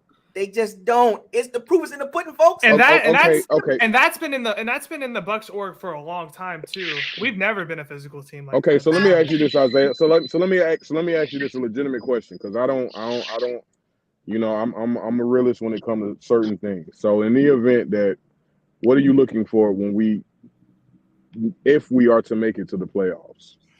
Realistically, no, man, we can't talk. Hold on. Let him talk. No. I mean, because someone has to win the division regardless of how bad it. I mean, hell, the way it's looking, the NFC East could potentially have their whole division go. So it is what it is. Someone has to win. We are number 1 still. So is that ultimately just the goal? Just to win the division? Yes. I mean, no doubt. Okay. I think we clinch anyway. There's nothing else to it but to win the division. When next week and beat the Panthers, we're in. That's just so. And that's pretty much true. So we're not. So we We make see the how it works. playoffs. No one is going to. Well, Brady done been here many times. You don't have the Nah. same faith in that Brady playoff streaks and all that, right? I ain't gonna We're hear just all gonna that. have to What Brady? wait, man. That's all we got to do. Why don't we just worry about? I don't I'm see to us the going point where this I'm to the point where if we make it, bro, I just want the bleeding to stop. Like if we win, we win. If we don't, I don't care. Dude, it's Super Bowl or bust, isn't it? Nah, dude, At that yeah, point. shit. Hey, Nah, he's not hey, wrong. Depending on You want Tom Brady? It's Super Bowl or bust. 100%. it is, but this Hey, ain't the same hey. Brady. I get it, but I'm just simply saying I mean, I know what we're saying. I'm just Nah, asking. if this was Hey. like 32, 35-year-old Brady, all right, cool. But no, No. man. It's what Isaiah said yesterday. If the Bucs go to the playoffs and don't go to the Super Bowl, you rip a new one into the team. Hey, here's my response to the playoffs thing. Playoffs? Don't talk about playoffs. You kidding me? Playoffs? And if we do somehow make a run in the playoffs, I'm gonna think the NFL is very rigged. I'm not gonna lie to you. Well, I don't see it. I don't see it say that. in the divisional round anyway. So don't. I'm just asking because we can Man. technically just lose every game, win against the division foes, and So lose one and win the rest two. Win the Falcons. Yeah, we can literally Is this season a success if we go in the playoffs and win one game? Yes. No. Definitely. No. The way it's going, that will be a success. I feel like boys' if we go to the success playoffs is and beat Super the Bowl. Cowboys, we're How gonna you play. going to say no to not being a success if we don't go to the playoffs? I don't Because it's Super understand Bowl or bust. Hell no. No, Yeah. Man, we way past that point, bro. Bro, look, I'll put it this way: if We we way go past to the that point. playoffs, No, It's a we big went all success if in we for go to these the 3 playoffs. years. We went all in for these 3 years. Got all these veterans. Super Bowl or bust. Isaiah, if we what do go you to the think? playoffs I and mean, beat bro, the like winning Cowboys, one Super Bowl is hard as hell. Look at Green Bay and Aaron Rodgers. Like, Okay, but we went all in for these 3 years. but check this out. I say this. All in. If we make the playoffs and in this first round we eliminate Dallas and we lose to Philly, I'll be okay with that. I'm right. all in, man. Let's just We're gonna play Dallas. You do realize if they win a Super Bowl, Yeah, I Tampa Bay will be a dynasty. If somehow Tampa Bay make it to the Whoa. Super Bowl out of You this said- season, something's Can you wrong. be a dynasty with 2 Super Bowls? Y'all really, No. y'all really, I don't. No, I don't want to. I didn't ask that question for that, bro. I just Isaiah, for real, honestly though, like what the goal at this point? I'm being dead serious because Get to the I'm watching. playoffs. When Brady said bad football, I was like, yeah, the whole league is playing bad, but I didn't realize that was us. Like I didn't realize how, like, for me, I still talk what I talk out here in Dallas. But boy, I got a lot of defending to do. And I do it. I do it. Into the dynasty comment, we definitely got to slow roll that. Why do you have to defend I'm not yourself? even You in just there. tell them 2 or 3 years are not enough. The Bucs did not pay a 20 million. You said why I got to defend myself? It is what it is. I mean, we are what we are. There's no defending that. Yeah, I'm gonna defend my team. I'm gonna defend my team with realistic stuff. You got to consistently Super Bowl or bust. Consistently on the Super Bowl or bust playoffs before we start talking about dynasty. I ain't saying dynasty. I'm just saying if the Bucs go to the playoffs, they really need to hope that they go to the Super Bowl. We just so happen to hit a nice little 3-year lick or 2.5-year lick, however you want to look at it with the Brady era. It's when you want to start talking dynasty, let's see how we continue to try to keep winning, continue to try to keep being in the playoffs. Let's see if we win I a don't even division want to next hear year that without word, Brady. to be honest with you. See how that goes. Yeah, we They would have been healthy last year. If they'd have been healthy last year, they would have won the Super Bowl. I mean, shoulda, coulda, woulda. It's hindsight be killing me, y'all. You can't go back to that. You can't go back. It's over. It's over. The Rams beat us. We gotta find a way to be there. It's over. We called a zero blitz. It's over. It's killing me, y'all. That shit made me so. Tom Ball should have been fired right there and then. We called all out blitz. The's nothing we can do about cool. it. We called zero blitz. Ball should have been fired right there and then. That zero blitz. I'm sorry. I was so mad. It was crazy. I feel like it's crazy how we always want to blame Todd Bowles for everything, man. Not everything, but some of the things he does is just inexcusable, bro. Like, y'all in here. Remember, hold on, fellas. Hold on, gentlemen. Remember what I told y'all when we signed Brady? How this works? Yeah. He said 2-3 year window. 2 3 year window. And I told y'all this at the very beginning. So everything y'all talking about right now is pretty much right in front of us. Everything I said back in 2020. We're here. I literally told y'all this is a 2 or 3 year run. And I also told you there is two different entities. There's a Tom Brady and there's the Tampa Bay Bucs. When things go bad, who's going to get most of the blame? And as y'all can see, that comes with the territory. Everything. And I told y'all this, so y'all shouldn't be surprised. There's only one Super Bowl winner every year. Yeah, but only one team's gonna be happy in the year. Let me ask y'all this question. Let me ask y'all this question. What is a successful season to y'all? I don't know at this point. That's why I'm asking. I had to temper my expectations because this team is so bad.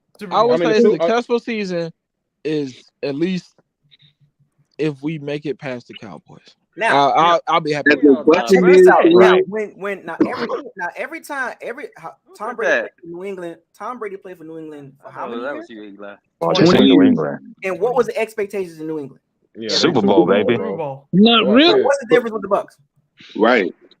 This ain't New England. That's not the point I'm making. Right. It's always Super Bowl or bust. No, that's Tom Brady is not as good as he used to be. You hear players say it all the time.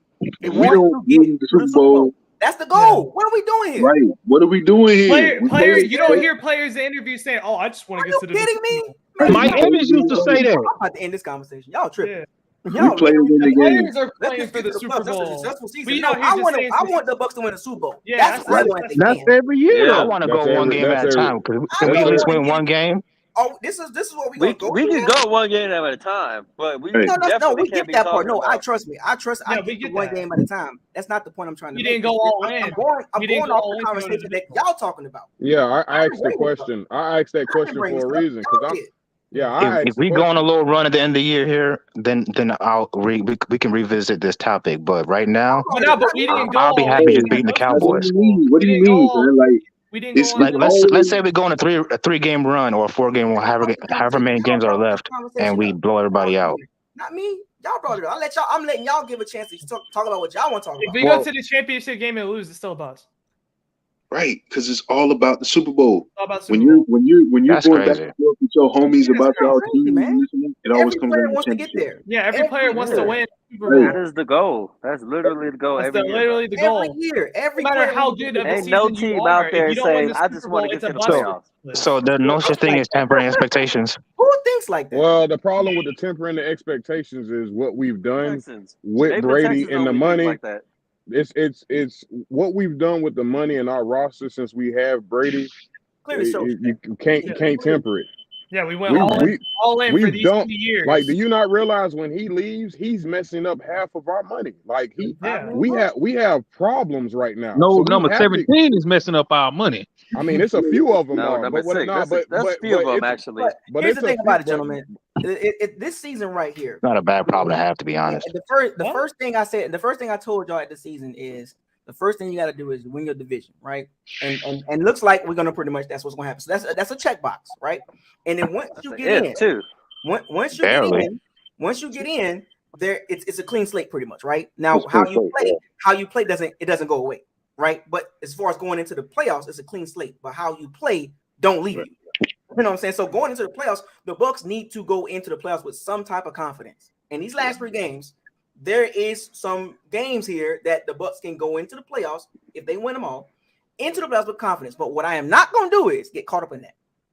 Right. I am not, because every team in the playoffs got to be good to get in there, right? Right. I'm not going to get caught up in beating the Cardinals and the Panthers and the Falcons. I'm not going to get caught up in that media frenzy. Hold up now. It doesn't matter because remember the year we won the Super Bowl, we were beating up on the Lions and the Falcons. So it does matter how you look at the end of the year. Not really. It does because first of all, we shouldn't be saying things like that because we've been losing to worse teams than that. Momentum. Once again, the Bucs need confidence going into the playoffs. Once you get into, I'm gonna repeat this really carefully. I'm gonna say it really slow. The Bucs need to go into the playoffs with confidence. There are 3 games left. Most likely, the Bucs will win the division, and that's what you want. That's the first checkbox. Y'all follow me on that part? Yep. Yes. Everybody agree? You follow me on that? That's the checkbox. Goal number 1. Now, the ultimate goal is to get to the Super Bowl. That's the ultimate goal for every player, every coaching staff. So if you get in the playoffs, you got a chance. Right. That's all the Bucs need. Now, so right now we just worried about the playoffs, but one game at a time. Right. Hey, we can blow out these last 3 teams. I'll have confidence. Wait. I'm just giving you the Why bigger we, picture. why are you? We're not blowing out I get the teams. one game I'm at a saying time. if. I get the We're one not. game at a It's no time. if. I'm just giving you a talking point on No, how you it's know. supposed to go. Yeah. See, y'all gotta understand what I'm not giving you a hyper. I'm just giving you the overall goal as far as what's going on in these next few games. The goal is to once again win your division. Once you win your division, you go into the playoffs with a vote of confidence. You go in there with some confidence, and that's what you want. Now, going into the playoffs, you most likely gonna be playing some really tough teams. Coaching's gonna be good, everything's gonna be tight. And from what we've seen with the Bucs and how they've been coached and how they've been playing, yikes. I'm just giving you the facts. That's it. That is exactly what it is. Yeah. But it is also a whole new season at that point too. So we can leave. Yeah. I told Cowboy fans. I agree. I told Cowboy fans out here on paper they're supposed to beat us, but I'm gonna hang my hat on. They've never beat Brady since he's been in the league, and I'm just gonna roll with that. It's one of my hashtags. It's one of my hashtags. It's literally probability. It's literally probability versus possibility. Hashtag probability versus possibility. We do need to finish strong though. If we could finish the next 3 games and play a full 4 quarters and give the guys some mojo and some swag, it does bode well. It bold because right now they're broken. Arizona is a perfect game too. It is a perfect game. It is a perfect game to come. They got to start there. It has to start there. Colt McCoy, get revenge on the Panthers and then beat the Falcons was good. We only really need the next 2. But I want all 3. No, game. Let's just worry about Arizona. It's a perfect game, but the problem is, here's the problem. I'm saying to clinch, we need the next 2. Even though it's the perfect game for the Bucs, but we've literally watched the Bucs for several straight weeks. Yeah, we've seen perfect games for Mojos. We've seen perfect games from Mojo. This is a get right game. I just want to see if we can put together 4 quarters. That's all. Is that asking for too much? 4 quarters of consistent football. I'm gonna roll with Isaiah. At this point, it is. But hold on. It'll be nice. Hold on. That first half, though, from what Isaiah was talking, because I'll be at work and catching it. If we could put a second half like what we did with that first half, oh yeah. Yeah, because the Bengals are arguably the best team in the AFC. So that's not some little team that you did that against. We were choking the piss out of them. Yeah. I was there. That looked like that. I'm like, oh damn, this is. I was about, we might blow these niggas out. Oh, excuse me, my language. No, but honestly, even now, like it really was, man. It really was. I mean, hell. And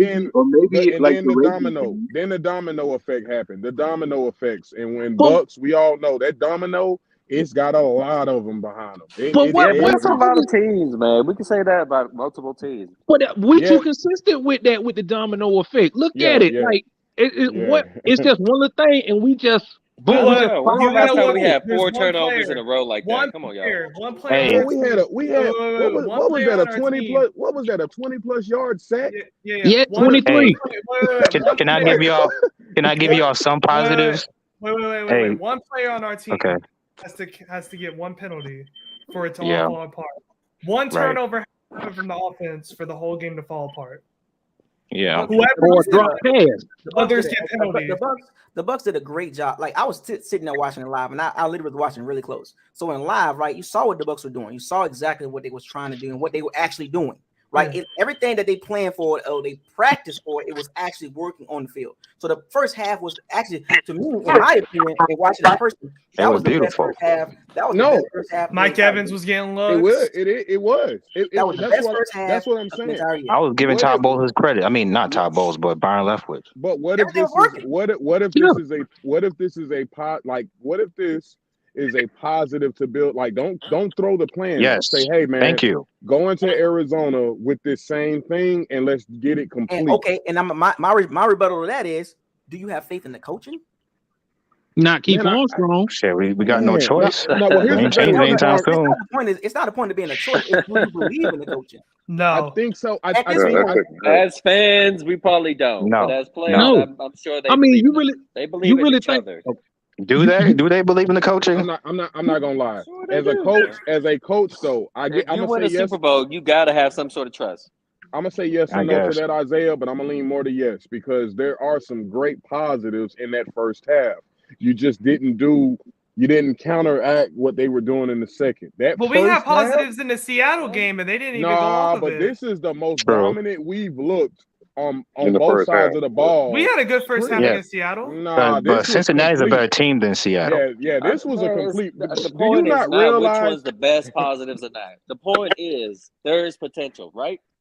Yeah, that's what I'm basically saying. So we can take what we learned and what we first of all, Keith Armstrong, you don't get a vote in doing any trickeries. You get no trick plays. You don't get no trick play in the face he made. Our special teams not very good, man. Put him in the plank.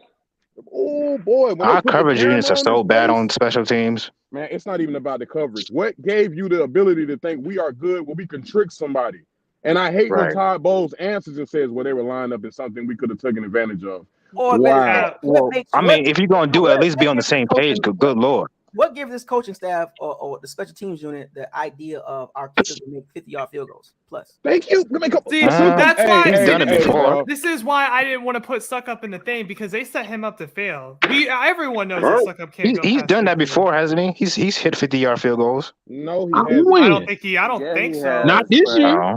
It's the mentality of the coach. I could be wrong.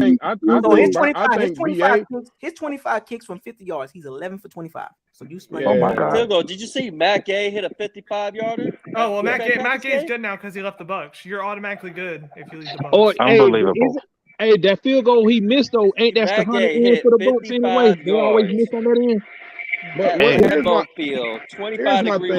here's my thing. I just wish somebody pulled Todd Bowles to the side and say, when it's 4th and 2, bring that dog out, bro. Just go for it. You're playing a team. First of all, if you've been watching the Bengals all year, they a second half team anyway. Everybody knows. We actually did go for a fourth down. We failed. It's like that. What that one guy. It's like it's out of character for him. If the Bucs get in the opponent's territory, bottom line, if it's 4th and 1, 4th and 2, 4th and 8, you go for it. Don't do a fake punt. Don't do a fake punt to go for it. Then you're using Gio. We ain't seen Gio all year. I can't knock him for that if he didn't know the play. Clearly, why would you use Gio when you got Rashad White and Leonard Fournette? You're not betting any one of them. Oh no, but no, if Rashad and Leonard Fournette definitely went in there. Oh no. But here's the problem: why even send the unit out? Oh, you're talking about special teams. I thought the upback was Keyshawn Vaughn anyway. Leave the offense on the field. Bottom line, go for it. But that should tell you the disconnect between the coaches and what they want to do. Like the team want to do it, but the coaches don't believe it. Like they don't. Remember what Todd Bowles said? The reason why we punched the ball because we was afraid for the interception.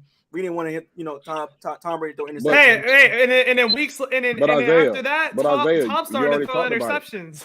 But Isaiah, you already talked about that. He's a defensive guy.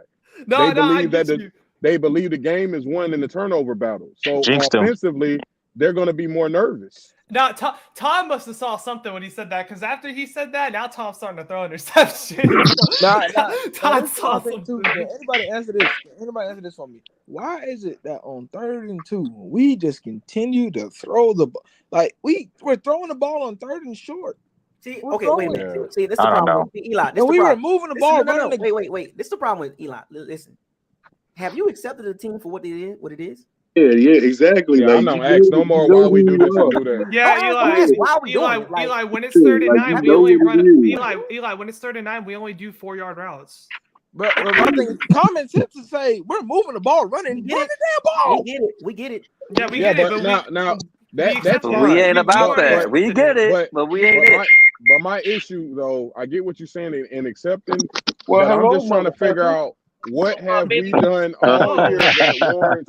What have we done all year that warrants a trick play on special teams, man? No, you better blow power like Paul. Like, why we doing trick plays on special teams? That to me, I can't accept that. We that ain't us. No. I will say this though, fellas. I will say this, y'all. Look, hear me out. The only big drastic changes that I saw throughout this whole season is changing a player on I remember they had team, the baseball thing like that. That was releasing Jalen Darden and put in. Yeah. It only took like the whole season. And I think Tompkins is going to be good. He's going to be good as a receiver and a returner. I like him. Yeah, Tompkins is going to be fine. Also, I want to wrap this up, gentlemen. I want each person that's in this locker room right now to give me walk around that bit with a who is that? Who is Somebody that? talking. It's Rudy. It's Rudy. Mute him. Oh, mute him. Lord have mercy. Doing too much in the background. That's annoying too. But anyway, each one of y'all give me y'all wrap up about the game. The highs and lows. Whatever you feel like you want to bring out to the table as far as the game, and a little insight on what's next. So I'm gonna start with Eli. So what I think about the game, I could barely watch it because I was at work anyway. But the part I did see, I liked it. Being up 17, I feel like we should have just got at least 2 more touchdowns. I would have felt better. I want to see more consistency out of this team.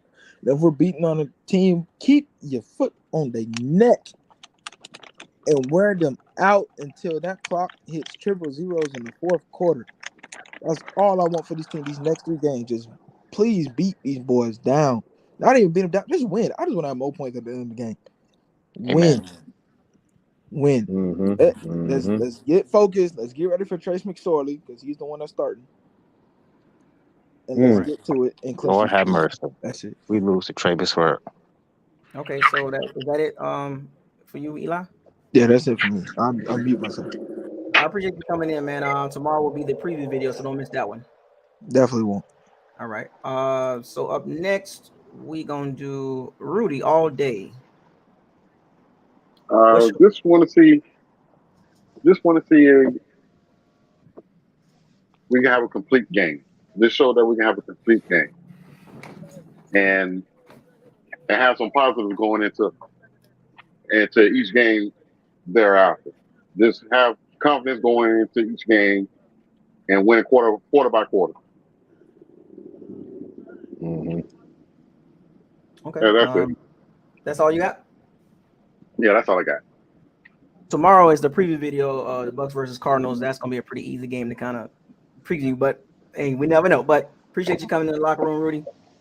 See you again, man. Good. All right. Let me go, Isaiah. Let me go. All right, go ahead. You wish. All right, fellas. Look, I'm going to stick with Eli's comment. Just win the game. I think that's pretty plain and simple. We can't shy away from this team right now.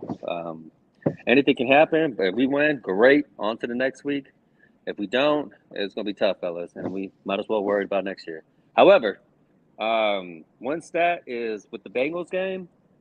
Let's not act like they're not a good team. They are a good team. I know we're a good team too, or we used to be, but they are definitely a good team. They went to the Super Bowl for a reason, and that's one known stat we cannot take away from that team. Other than that, y'all have a good night, and I'll be at the game for this weekend. Okay. And, yeah, I'll be there. I think there was somebody else that was on here too. I can't remember. Yeah, somebody else. Yeah. But if he's watching the game, or if he's watching this podcast, I'm gonna shoot up a Facebook post, probably maybe the day after, or I'm sorry, the day before, or the 2 days before Friday or Saturday, whichever day. I want to send out a shout out, so maybe we can meet up. But outside of that, y'all have a good night and enjoy your week. Yes, sir. Yes, sir. Peace. Yep. Let's see. Dirk. Yeah, I'll go. Okay, Gridlow, you go. Okay, I'll go. Just like first half, like everyone said, see a complete game. Do I believe that happened? Probably not, just given the identity. Our identity of this team is that we have no identity. So I'm gonna hold that the way it is. You saw some good things first half. Like when we got Mike involved, we were moving down, and then like second half, only 3 targets to him, and I was pretty much like a wrap up. Then we got predictable with the play calling. We're like over the middle. It's like, I don't know who said it. I think it was King Cook when Mike's in the slot, 99% of the time you ain't gonna throw to him. But when Godwin or Yager in the slot, you know where the ball is going basically to them. No more special teams nonsense. We ain't for that. It ain't gonna work. Never try it again. It's over. It's dead. Done. Yeah, I wish the Bucs didn't do me like that. My final home game this year. No, they didn't have to. They didn't have to do that to me. Keep striving. Cardinals next week. Colt McCoy, backup quarterback. Trace McSorley. Backup QB. All I gotta say is good luck to defense. Oh, and also I've come to terms with the fact that if you see us in the 15, 16, 17 point range, we ain't going any higher. We gonna be stuck in that because every time we get in that score, it's like we can't go anymore. We don't even get a field goal range, like kick a field goal, make it higher. I feel like once we get to like 14 points, we have to score a touchdown to get out of that, to get out of our groove. We can't. Don't put your kicker in a position to fail. Like, I don't know why you would do that to him. Like, he can't make it. You had that one kicker that we drafted that had a leg, but just inaccurate. Missed out on that pick. You try to replace him, and he couldn't even beat out a guy that can't kick over 50 yards. But yeah, that's pretty much it. Hope y'all have a good night. Hopefully someone lights a fire under Todd, and we'll see what happens. Peace. Preview video tomorrow. I'll be there. All right. Dirk, what's up, man? What's up? Okay, so like everybody was saying, there were some good things in the first half. It looks like Chris Godwin and Mike are actually healthy at this point of the year, which is a positive. Yep. Running game has been looking a lot better last couple weeks. Also defensively, the return of Edwards and Logan Ryan as safety, I think, made a huge difference. Looks like there's less busted coverages, at least from my point of view. That's true. That's true. Yeah. Also, just let's play 4 quarters because like the guy said before, the Bengals were in the Super Bowl last year, so they're a championship level team. So we showed that what we can do when we, are actually, playing well. And also, last thing, the Giants, the year they won the Super Bowl against the Patriots, they were having a very inconsistent or even a bad year, and then they rattle off like 4 or 3 wins at the end of the year, and they ended up in the Super Bowl. So I mean, there's still a chance. So that's pretty much it. I appreciate you letting me on the panel. No problem, man. See you if you're here tomorrow. I got the preview video. All right. Bet. All right, man. All right, we got let's go with Sal. You still there? Because you've been super silent. Surprising. Where's Sal at? I ain't heard of Sal, man. Where's Sal at? You usually got a lot to say, man. Sal, I didn't know you. You usually got a lot to say. Yeah, I'm just sitting back listening to y'all. Sal, You usually got a lot to say, man. Sal is done. Sal, like, man, I'm out of here, man. You're like, I'm here. I've just been listening. I mean, it's pretty much the problem. So you've heard the entire conversations, the hamster wheels and all that stuff that we was all that. I'm sitting there laying in my bed watching it on TV and listening through my phone. So give me your thoughts on the game, man, and a little bit of what's next. I mean, somebody had pretty much mentioned it. Like when we was talking about what's after the 22 starters, what I'm saying? There's no depth and there's no discipline. That's y'all comparing our coaches to like San Francisco's. I mean, they teach discipline. You can see it. I mean, they teach accountability and we have none. So it's just a bunch of pointing fingers after bad plays and shoot. It's embarrassing. That was embarrassing. It's not a meme. Oh shit! Excuse me, that ain't funny, but it's the truth. It's the truth. I mean, it's after everybody looking around and and coach sitting there with a blank face. Like I'm sorry, Isaiah. It's just every game is flashing in my brain, and I done seen every touchdown, and everybody do look confused. They be looking confused. They like, what are you doing? Whose fan was that? What? And then Todd Bowles to get up there and talk about how good they had at practice this week and what they practiced and dude, man.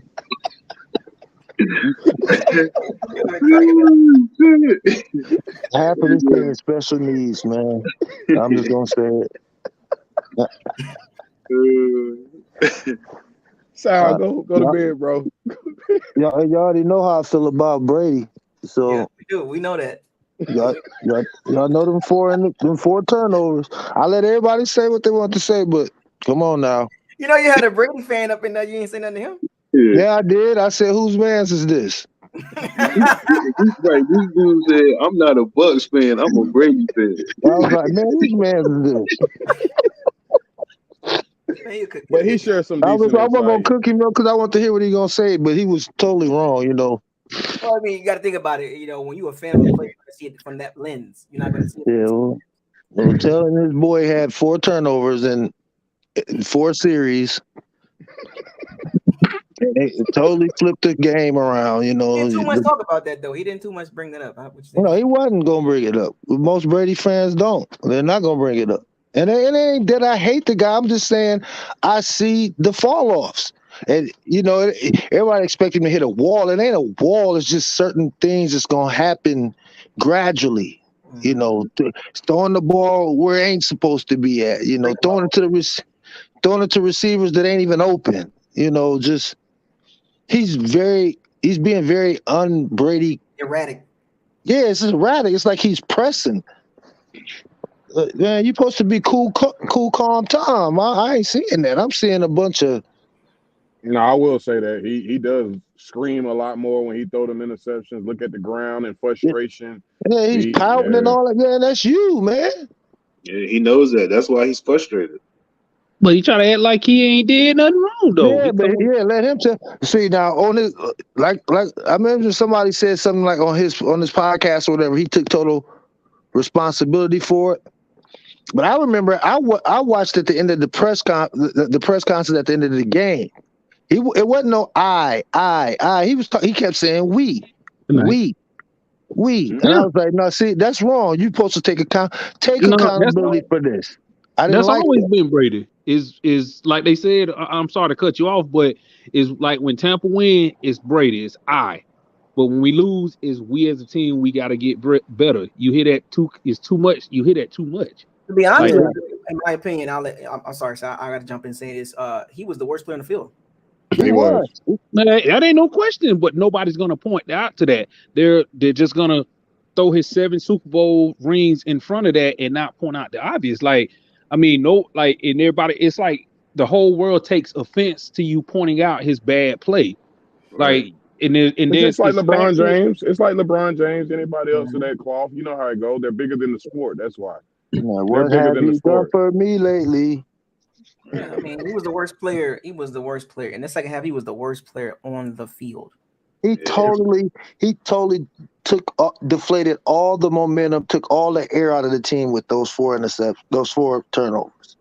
It totally sent everybody in the panic takes accountability though. I never seen Brady like deflect blame though. He takes watch the press conference immediately after the game. He didn't say, hey, it's really on me, guys. 4 I can't turn the ball over 4 times in a row. I think the media misconstrues a lot of like the programming. Like the media has programmed a lot of fans to think a certain way, right? So Brady sees it from a team aspect, right? But see, the media separated that. The media programmed a lot of fans to defend anything he does bad. And when you call it out, you get, belittled and ridiculed. And so the media played a big part in that too. That's why the media always keep doing this wins and losses for quarterbacks. They always do this. I've never been that type of dude. I never say wins and losses of quarterback stat. I've never done that, but the media does that. They programmed a lot of fans to do that.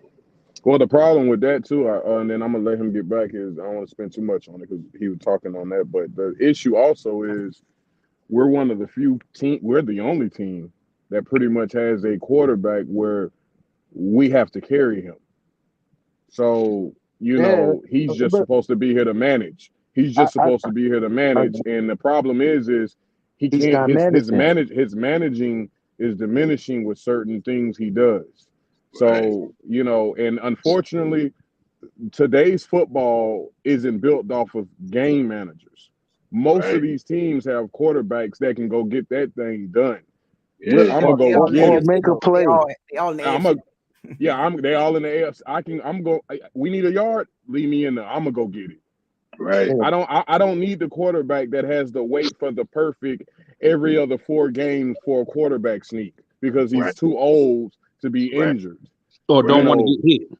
And don't want to that's get another hit. thing, which I was going to bring that up on my part, but again let him get to it. I didn't want to bring this up, but I don't know if y'all realize this, but these sacks are turnovers. That man don't want to hold that ball at all when he's getting sacked. That's a fumble now. That part bothers me. Hey, bro, just take the sack. I get it. It hurts, but you can't let the ball go. We can't do that. We can't do that. I was a little more understanding in the beginning of the season of that. But hey, man, it's do or die now, man. We need wins. Yeah. You got to put your body on the line, man. You're showing me that you're not all the way. You're not all in. Mm-hmm. Yeah, and that dropping the ball is not cool. You pouting and cussing people out on the sideline, and then you had 4 turnovers in a row, and nobody said nothing to you. Right. Nothing to you. Right. He's the exception. He's supposed to be they view him as the exception. Oh, we can't say nothing. There ain't no exceptions for this. Ain't no exceptions. That's how the team treat him, though. That's what for 6 wins. So, Sal, what you think is next? Like, give me a quick little what you think next should happen? Like, what? What, as far as the team, or after the game, that the remnants of the game, and they're gonna come out. They're gonna take the positive out of it, and I think that first half is gonna be more or less how these next 3 games is gonna be. We're gonna come back and probably win all 3 of these games. Okay, I really think the hardest one is gonna be the Carolina, because they're gonna be gunning for us, because they the only ones that's really still in it. Yeah, and they want that sweep too. Yeah, they want to win, because if they can get like 2 wins out of this, if they can beat us and get another win, they might get in. Word. Atlanta pretty much cooked. I don't think they're going to do it. I think they'll throw it off at the end, because they got draft picks. They got draft, like, some of these people got business decisions to make. So is that it for you, Sal? That's pretty much it for me, man. I've been listening to y'all. I just wanted to come in. It was a lot of people in. I just let everybody else just go on and get off. You already know how I felt. So it is what it is, man. All right, Sal. Appreciate it, man. All right, peace. I'll see y'all next time, man. All right. King Cook, man, what you got, man? Yeah, man. I mean, as far as that Bengals game, man, it was what it is on that one. I mean, I think we kind of went over that, broke down the tape and all that. I mean, again, even when we went up 17-0, it felt good, but I couldn't get overly excited, because you still had that second half to play. And then with them just capping off that second half with that drive that they had with no timeouts, to me, that was just like an eye opener. You know what I mean? And then the damn comeback came. So it is what it is on that one. But Arizona, man, we just got to find a way to win, man. Period, point blank. You know what I'm saying? If it's ugly, if it's beautiful, however it comes, we just got to find a way to win it. You know what I'm saying? And stay in this hunt. And hopefully, like you said, with these 3 games coming up, we can get these wins, and we can kind of build some type of confidence and just everything that we need to get through and at least try to contend in the playoffs, because all of the teams that are in there, like you said, have competent coaches. They have great rosters. They got playmakers all over the place. They can make adjustments at halftime. They get down in games. They have no fear coming back trying to, force a win or whatever the case may be. So we just got to find a way to win, man. We got to find a way to muster up that juice, muster up that energy to just finish it out, man, and then off to the off season whenever that may come. That's gonna be a fun one. We'll be right here on the live, dog. We'll be right here on the live. Yes, sir. Whenever our last game is, just stay tuned. Facts, you already know. So that's sure, all I got. I hope y'all boys have a wonderful holiday, man. Merry Christmas to all of you, man, and I'll see you on the next live. Yes, sir, man. Yeah, I'll take it easy. Man. Good guy, man. Good guy. All right, Big Buck, what you got, man? Just like he said, man, I think all of us feel good, like when we see the first half, but then it's that little doubt that we have in the back of our head, like, okay, are they gonna make any adjustments or make any game adjustments in the second half? And we don't ever see that. I mean, momentum is a big factor. I'm not gonna knock that, but the 4 straight turnovers, like, I just don't get it. You just got to go ahead and just get over this game and on to Arizona. I mean, you still can you still hold your destiny in your own hand. You just got to go out there and just play well. So, going forward, versus Arizona, I just want to see a complete game, like complementary football with special teams, like kickoff, punt return, kick return, field goal, everything. Like just see everything all the way through. Offensively, just don't turn the ball over and just be smart. Like situationals. Like, dude, if I know it's 3rd and 6, but I got a 5-yard out, why not take that extra step and go another yard at the marker and just get the first down instead of, just little things like that. Just be smart. I just want to.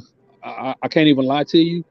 I would like to see the team come back from adversity during a game. Like you're down and it's just really looking bad, but you don't think you can come back and you just show that fight throughout. I mean, I understand you came back and beat the Saints and the Rams, but that was just, those were not good teams.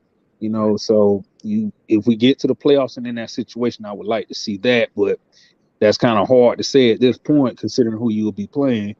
But like I said, on to the next one. Hopefully we'll get it together and just go from there. Okay. I was in and out of the conversation the whole night. I was dealing with my son. He was at basketball practice, so I didn't get a chance to hear what everybody said. But my biggest pet peeve was the fake punt, which obviously I know everybody kept talking about that, and the turnovers Brady had. Those are my only 2 issues, and just hopefully we get it straightened out. Hopefully they'll continue to target Mike like they came out targeting him. If he has those looks the whole games, don't you think you'll still have that in the second half, or that'll open somebody else open in the second half? So. But that's my 2 cents. Y'all have a Merry Christmas, and I'll see y'all on the live stream Sunday. I got a preview video tomorrow, and then you got a live stream. Oh, Sunday. Christmas is Sunday, right? Yeah, I'll be on. Yeah, I see the preview Sunday. video. Yeah. Man. All right, man. Appreciate it. Yeah. Hey, one more thing, y'all. You going any more games this year? Or you done? I think that game Sunday, man, made me kind of just like really think about it. I'll let you know though. Let me know if you go there. Let me know if you go to Atlanta Buffalo's game. making business. I'm going to the Atlanta game, so let me know if you go. All right. Yeah. Y'all have a good evening. You're making business decisions. Go Bucs, man. Yeah, because I thought about going to the Carolina game and the Atlanta game, but I'm like, oh. My takeaways that first You've been half, cracking up. Man, Sal, no, he be getting me going, man. I didn't know he was hiding in the cut like that, man. Yeah, he was. I was like, yo, that man, no, man. My thing is this. I the first half, it's a lot to build on, and what I need the Bucs to do, and what I need the cultural, even if it's artificial, cool. Treat it like the playoffs start now, man. That's all we like. Treat it like it starts now, because all the teams you playing from here on out, they playing with house money. Mm-hmm. Truth be told, they playing with house money. They all like. We're not worried about Carolina. We shouldn't be.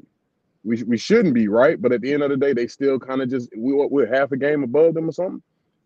Yeah, what is like a half a game? Yeah. So they playing with house money, man. And there is a lot of positives, and I'm gonna just keep saying it from that first half. Make it the second half. Even if you can't get it 4 quarters, do 3. Cool. Some of these teams aren't good enough to withstand that anyway. Another thing, this Ty Bowles best defense stuff. I just want to see this man have a rookie quarterback confused like all the other great ones do. I'm just sick of these no-name mystery relevance being like, just for one game, can you just confuse, blitz the piss out of a guy that just don't know where it's coming from? That can we please just do that? Because who is this next guy we finna play? Because it ain't Colt McCoy. You keep Trace McSorley. What is he? Has he even played an NFL game before? Yeah, he played at Penn State and he's been in the league for some time now. So okay, but he's played an NFL game. He's actually started in the NFL. Yeah. Oh, yeah. Okay. Name sounds very unfamiliar, but very much so. But is the game winnable? Of course. Of course. You know, we called a break. I don't wish on no one's injury, but Kyler Murray being out, that makes things very different. Very different. So for me, man, just get the win. We gotta I ain't see them dig one grave in a while. Let them boys get hyped. Do something. Let's get a spark going. I agree with everybody that's saying, hey man, it's been worse teams get in position, get into the playoffs. You never know what happened because everyone is 0-0 at that point. I'm rooting for that. They're still my team. Everything ain't all lost. I get it. It's just ugly in the fashion in which we're gonna get there because we didn't foresee this. But that's pretty much it, man. Oh, and another thing. If games are out of reach, I no longer want to see Brady on the field. I just don't get it. I don't like it, and it looks ugly to me and very forced. Take him out. It's over with. Take him out the game. Just take him out the game. It's 2 weeks now that was supposed to happen. Mm-hmm. Let Kyle Trask or Blaine Gabbert, someone get their snaps. Let's stop. Because in the moment that he's injured in a game that won't even change, that a score won't change the outcome, what are we doing it for? What are we doing? So that's all I got to say about that. And also, don't get into any close matchups where they need 3 points to win because Matt Prater going to knock that thing in there. So let's not even do that. Let's just win because he is much better than our kicker. Much better. So let's not even do that. But other than that, is go Bucs. Appreciate you for having me on. What time is the live tomorrow? I think around the same time. I started about a little after 4:45, almost 5 o'clock. So I try to keep between 4 and 6 when I start. Okay. I'll make sure because tomorrow gonna be a light day. Need to make sure I get there from the beginning. So that's all I got. Appreciate you for having me on. Everybody else, happy holidays. Even though we'll see y'all tomorrow. And yeah, man, I'm going to exit out. All right, man. Well, folks, there you have it. Great live stream, great locker room talk. Everybody got their points across about the Bengals game. We saw it. Good first half, great first half, and an awful second half. A lot of factors played in. Turnovers by Tom Brady. He didn't play his best game as a Buc. But there were some great moments in the first half. And hopefully the Bucs can build on that moving forward. So, I pretty much said what I had to say yesterday, so I don't need to keep going about what happened. So shouts out to all the Pirates and Sea Bandits. Thank you for joining. Folks, it's going to be all right. Everybody relax. We still winning the division. We still are division leaders right now. Even though we're 6-8, we're still leading the division. And all you got to do is win your division first. With that being said, fire those cannons, seize the day, raise the flag. Hashtag no risky, no biscuit. Hashtag facts over feelings. Hashtag bombs away. Hashtag stay humble. Hashtag probability versus possibility. Hashtag what does your eyes tell you? Right? What do your eyes tell you? Hashtag don't get mad at me. I don't play the game. I just talk about it. Hashtag trenches matter. As we can see, it remains to be a fact every week. Until the Bucs address that will be a hashtag. Hashtag fire the cannons. Hashtag walk the plank. Hashtag Super Bowl a bust. That ain't changing. I'll see you tomorrow.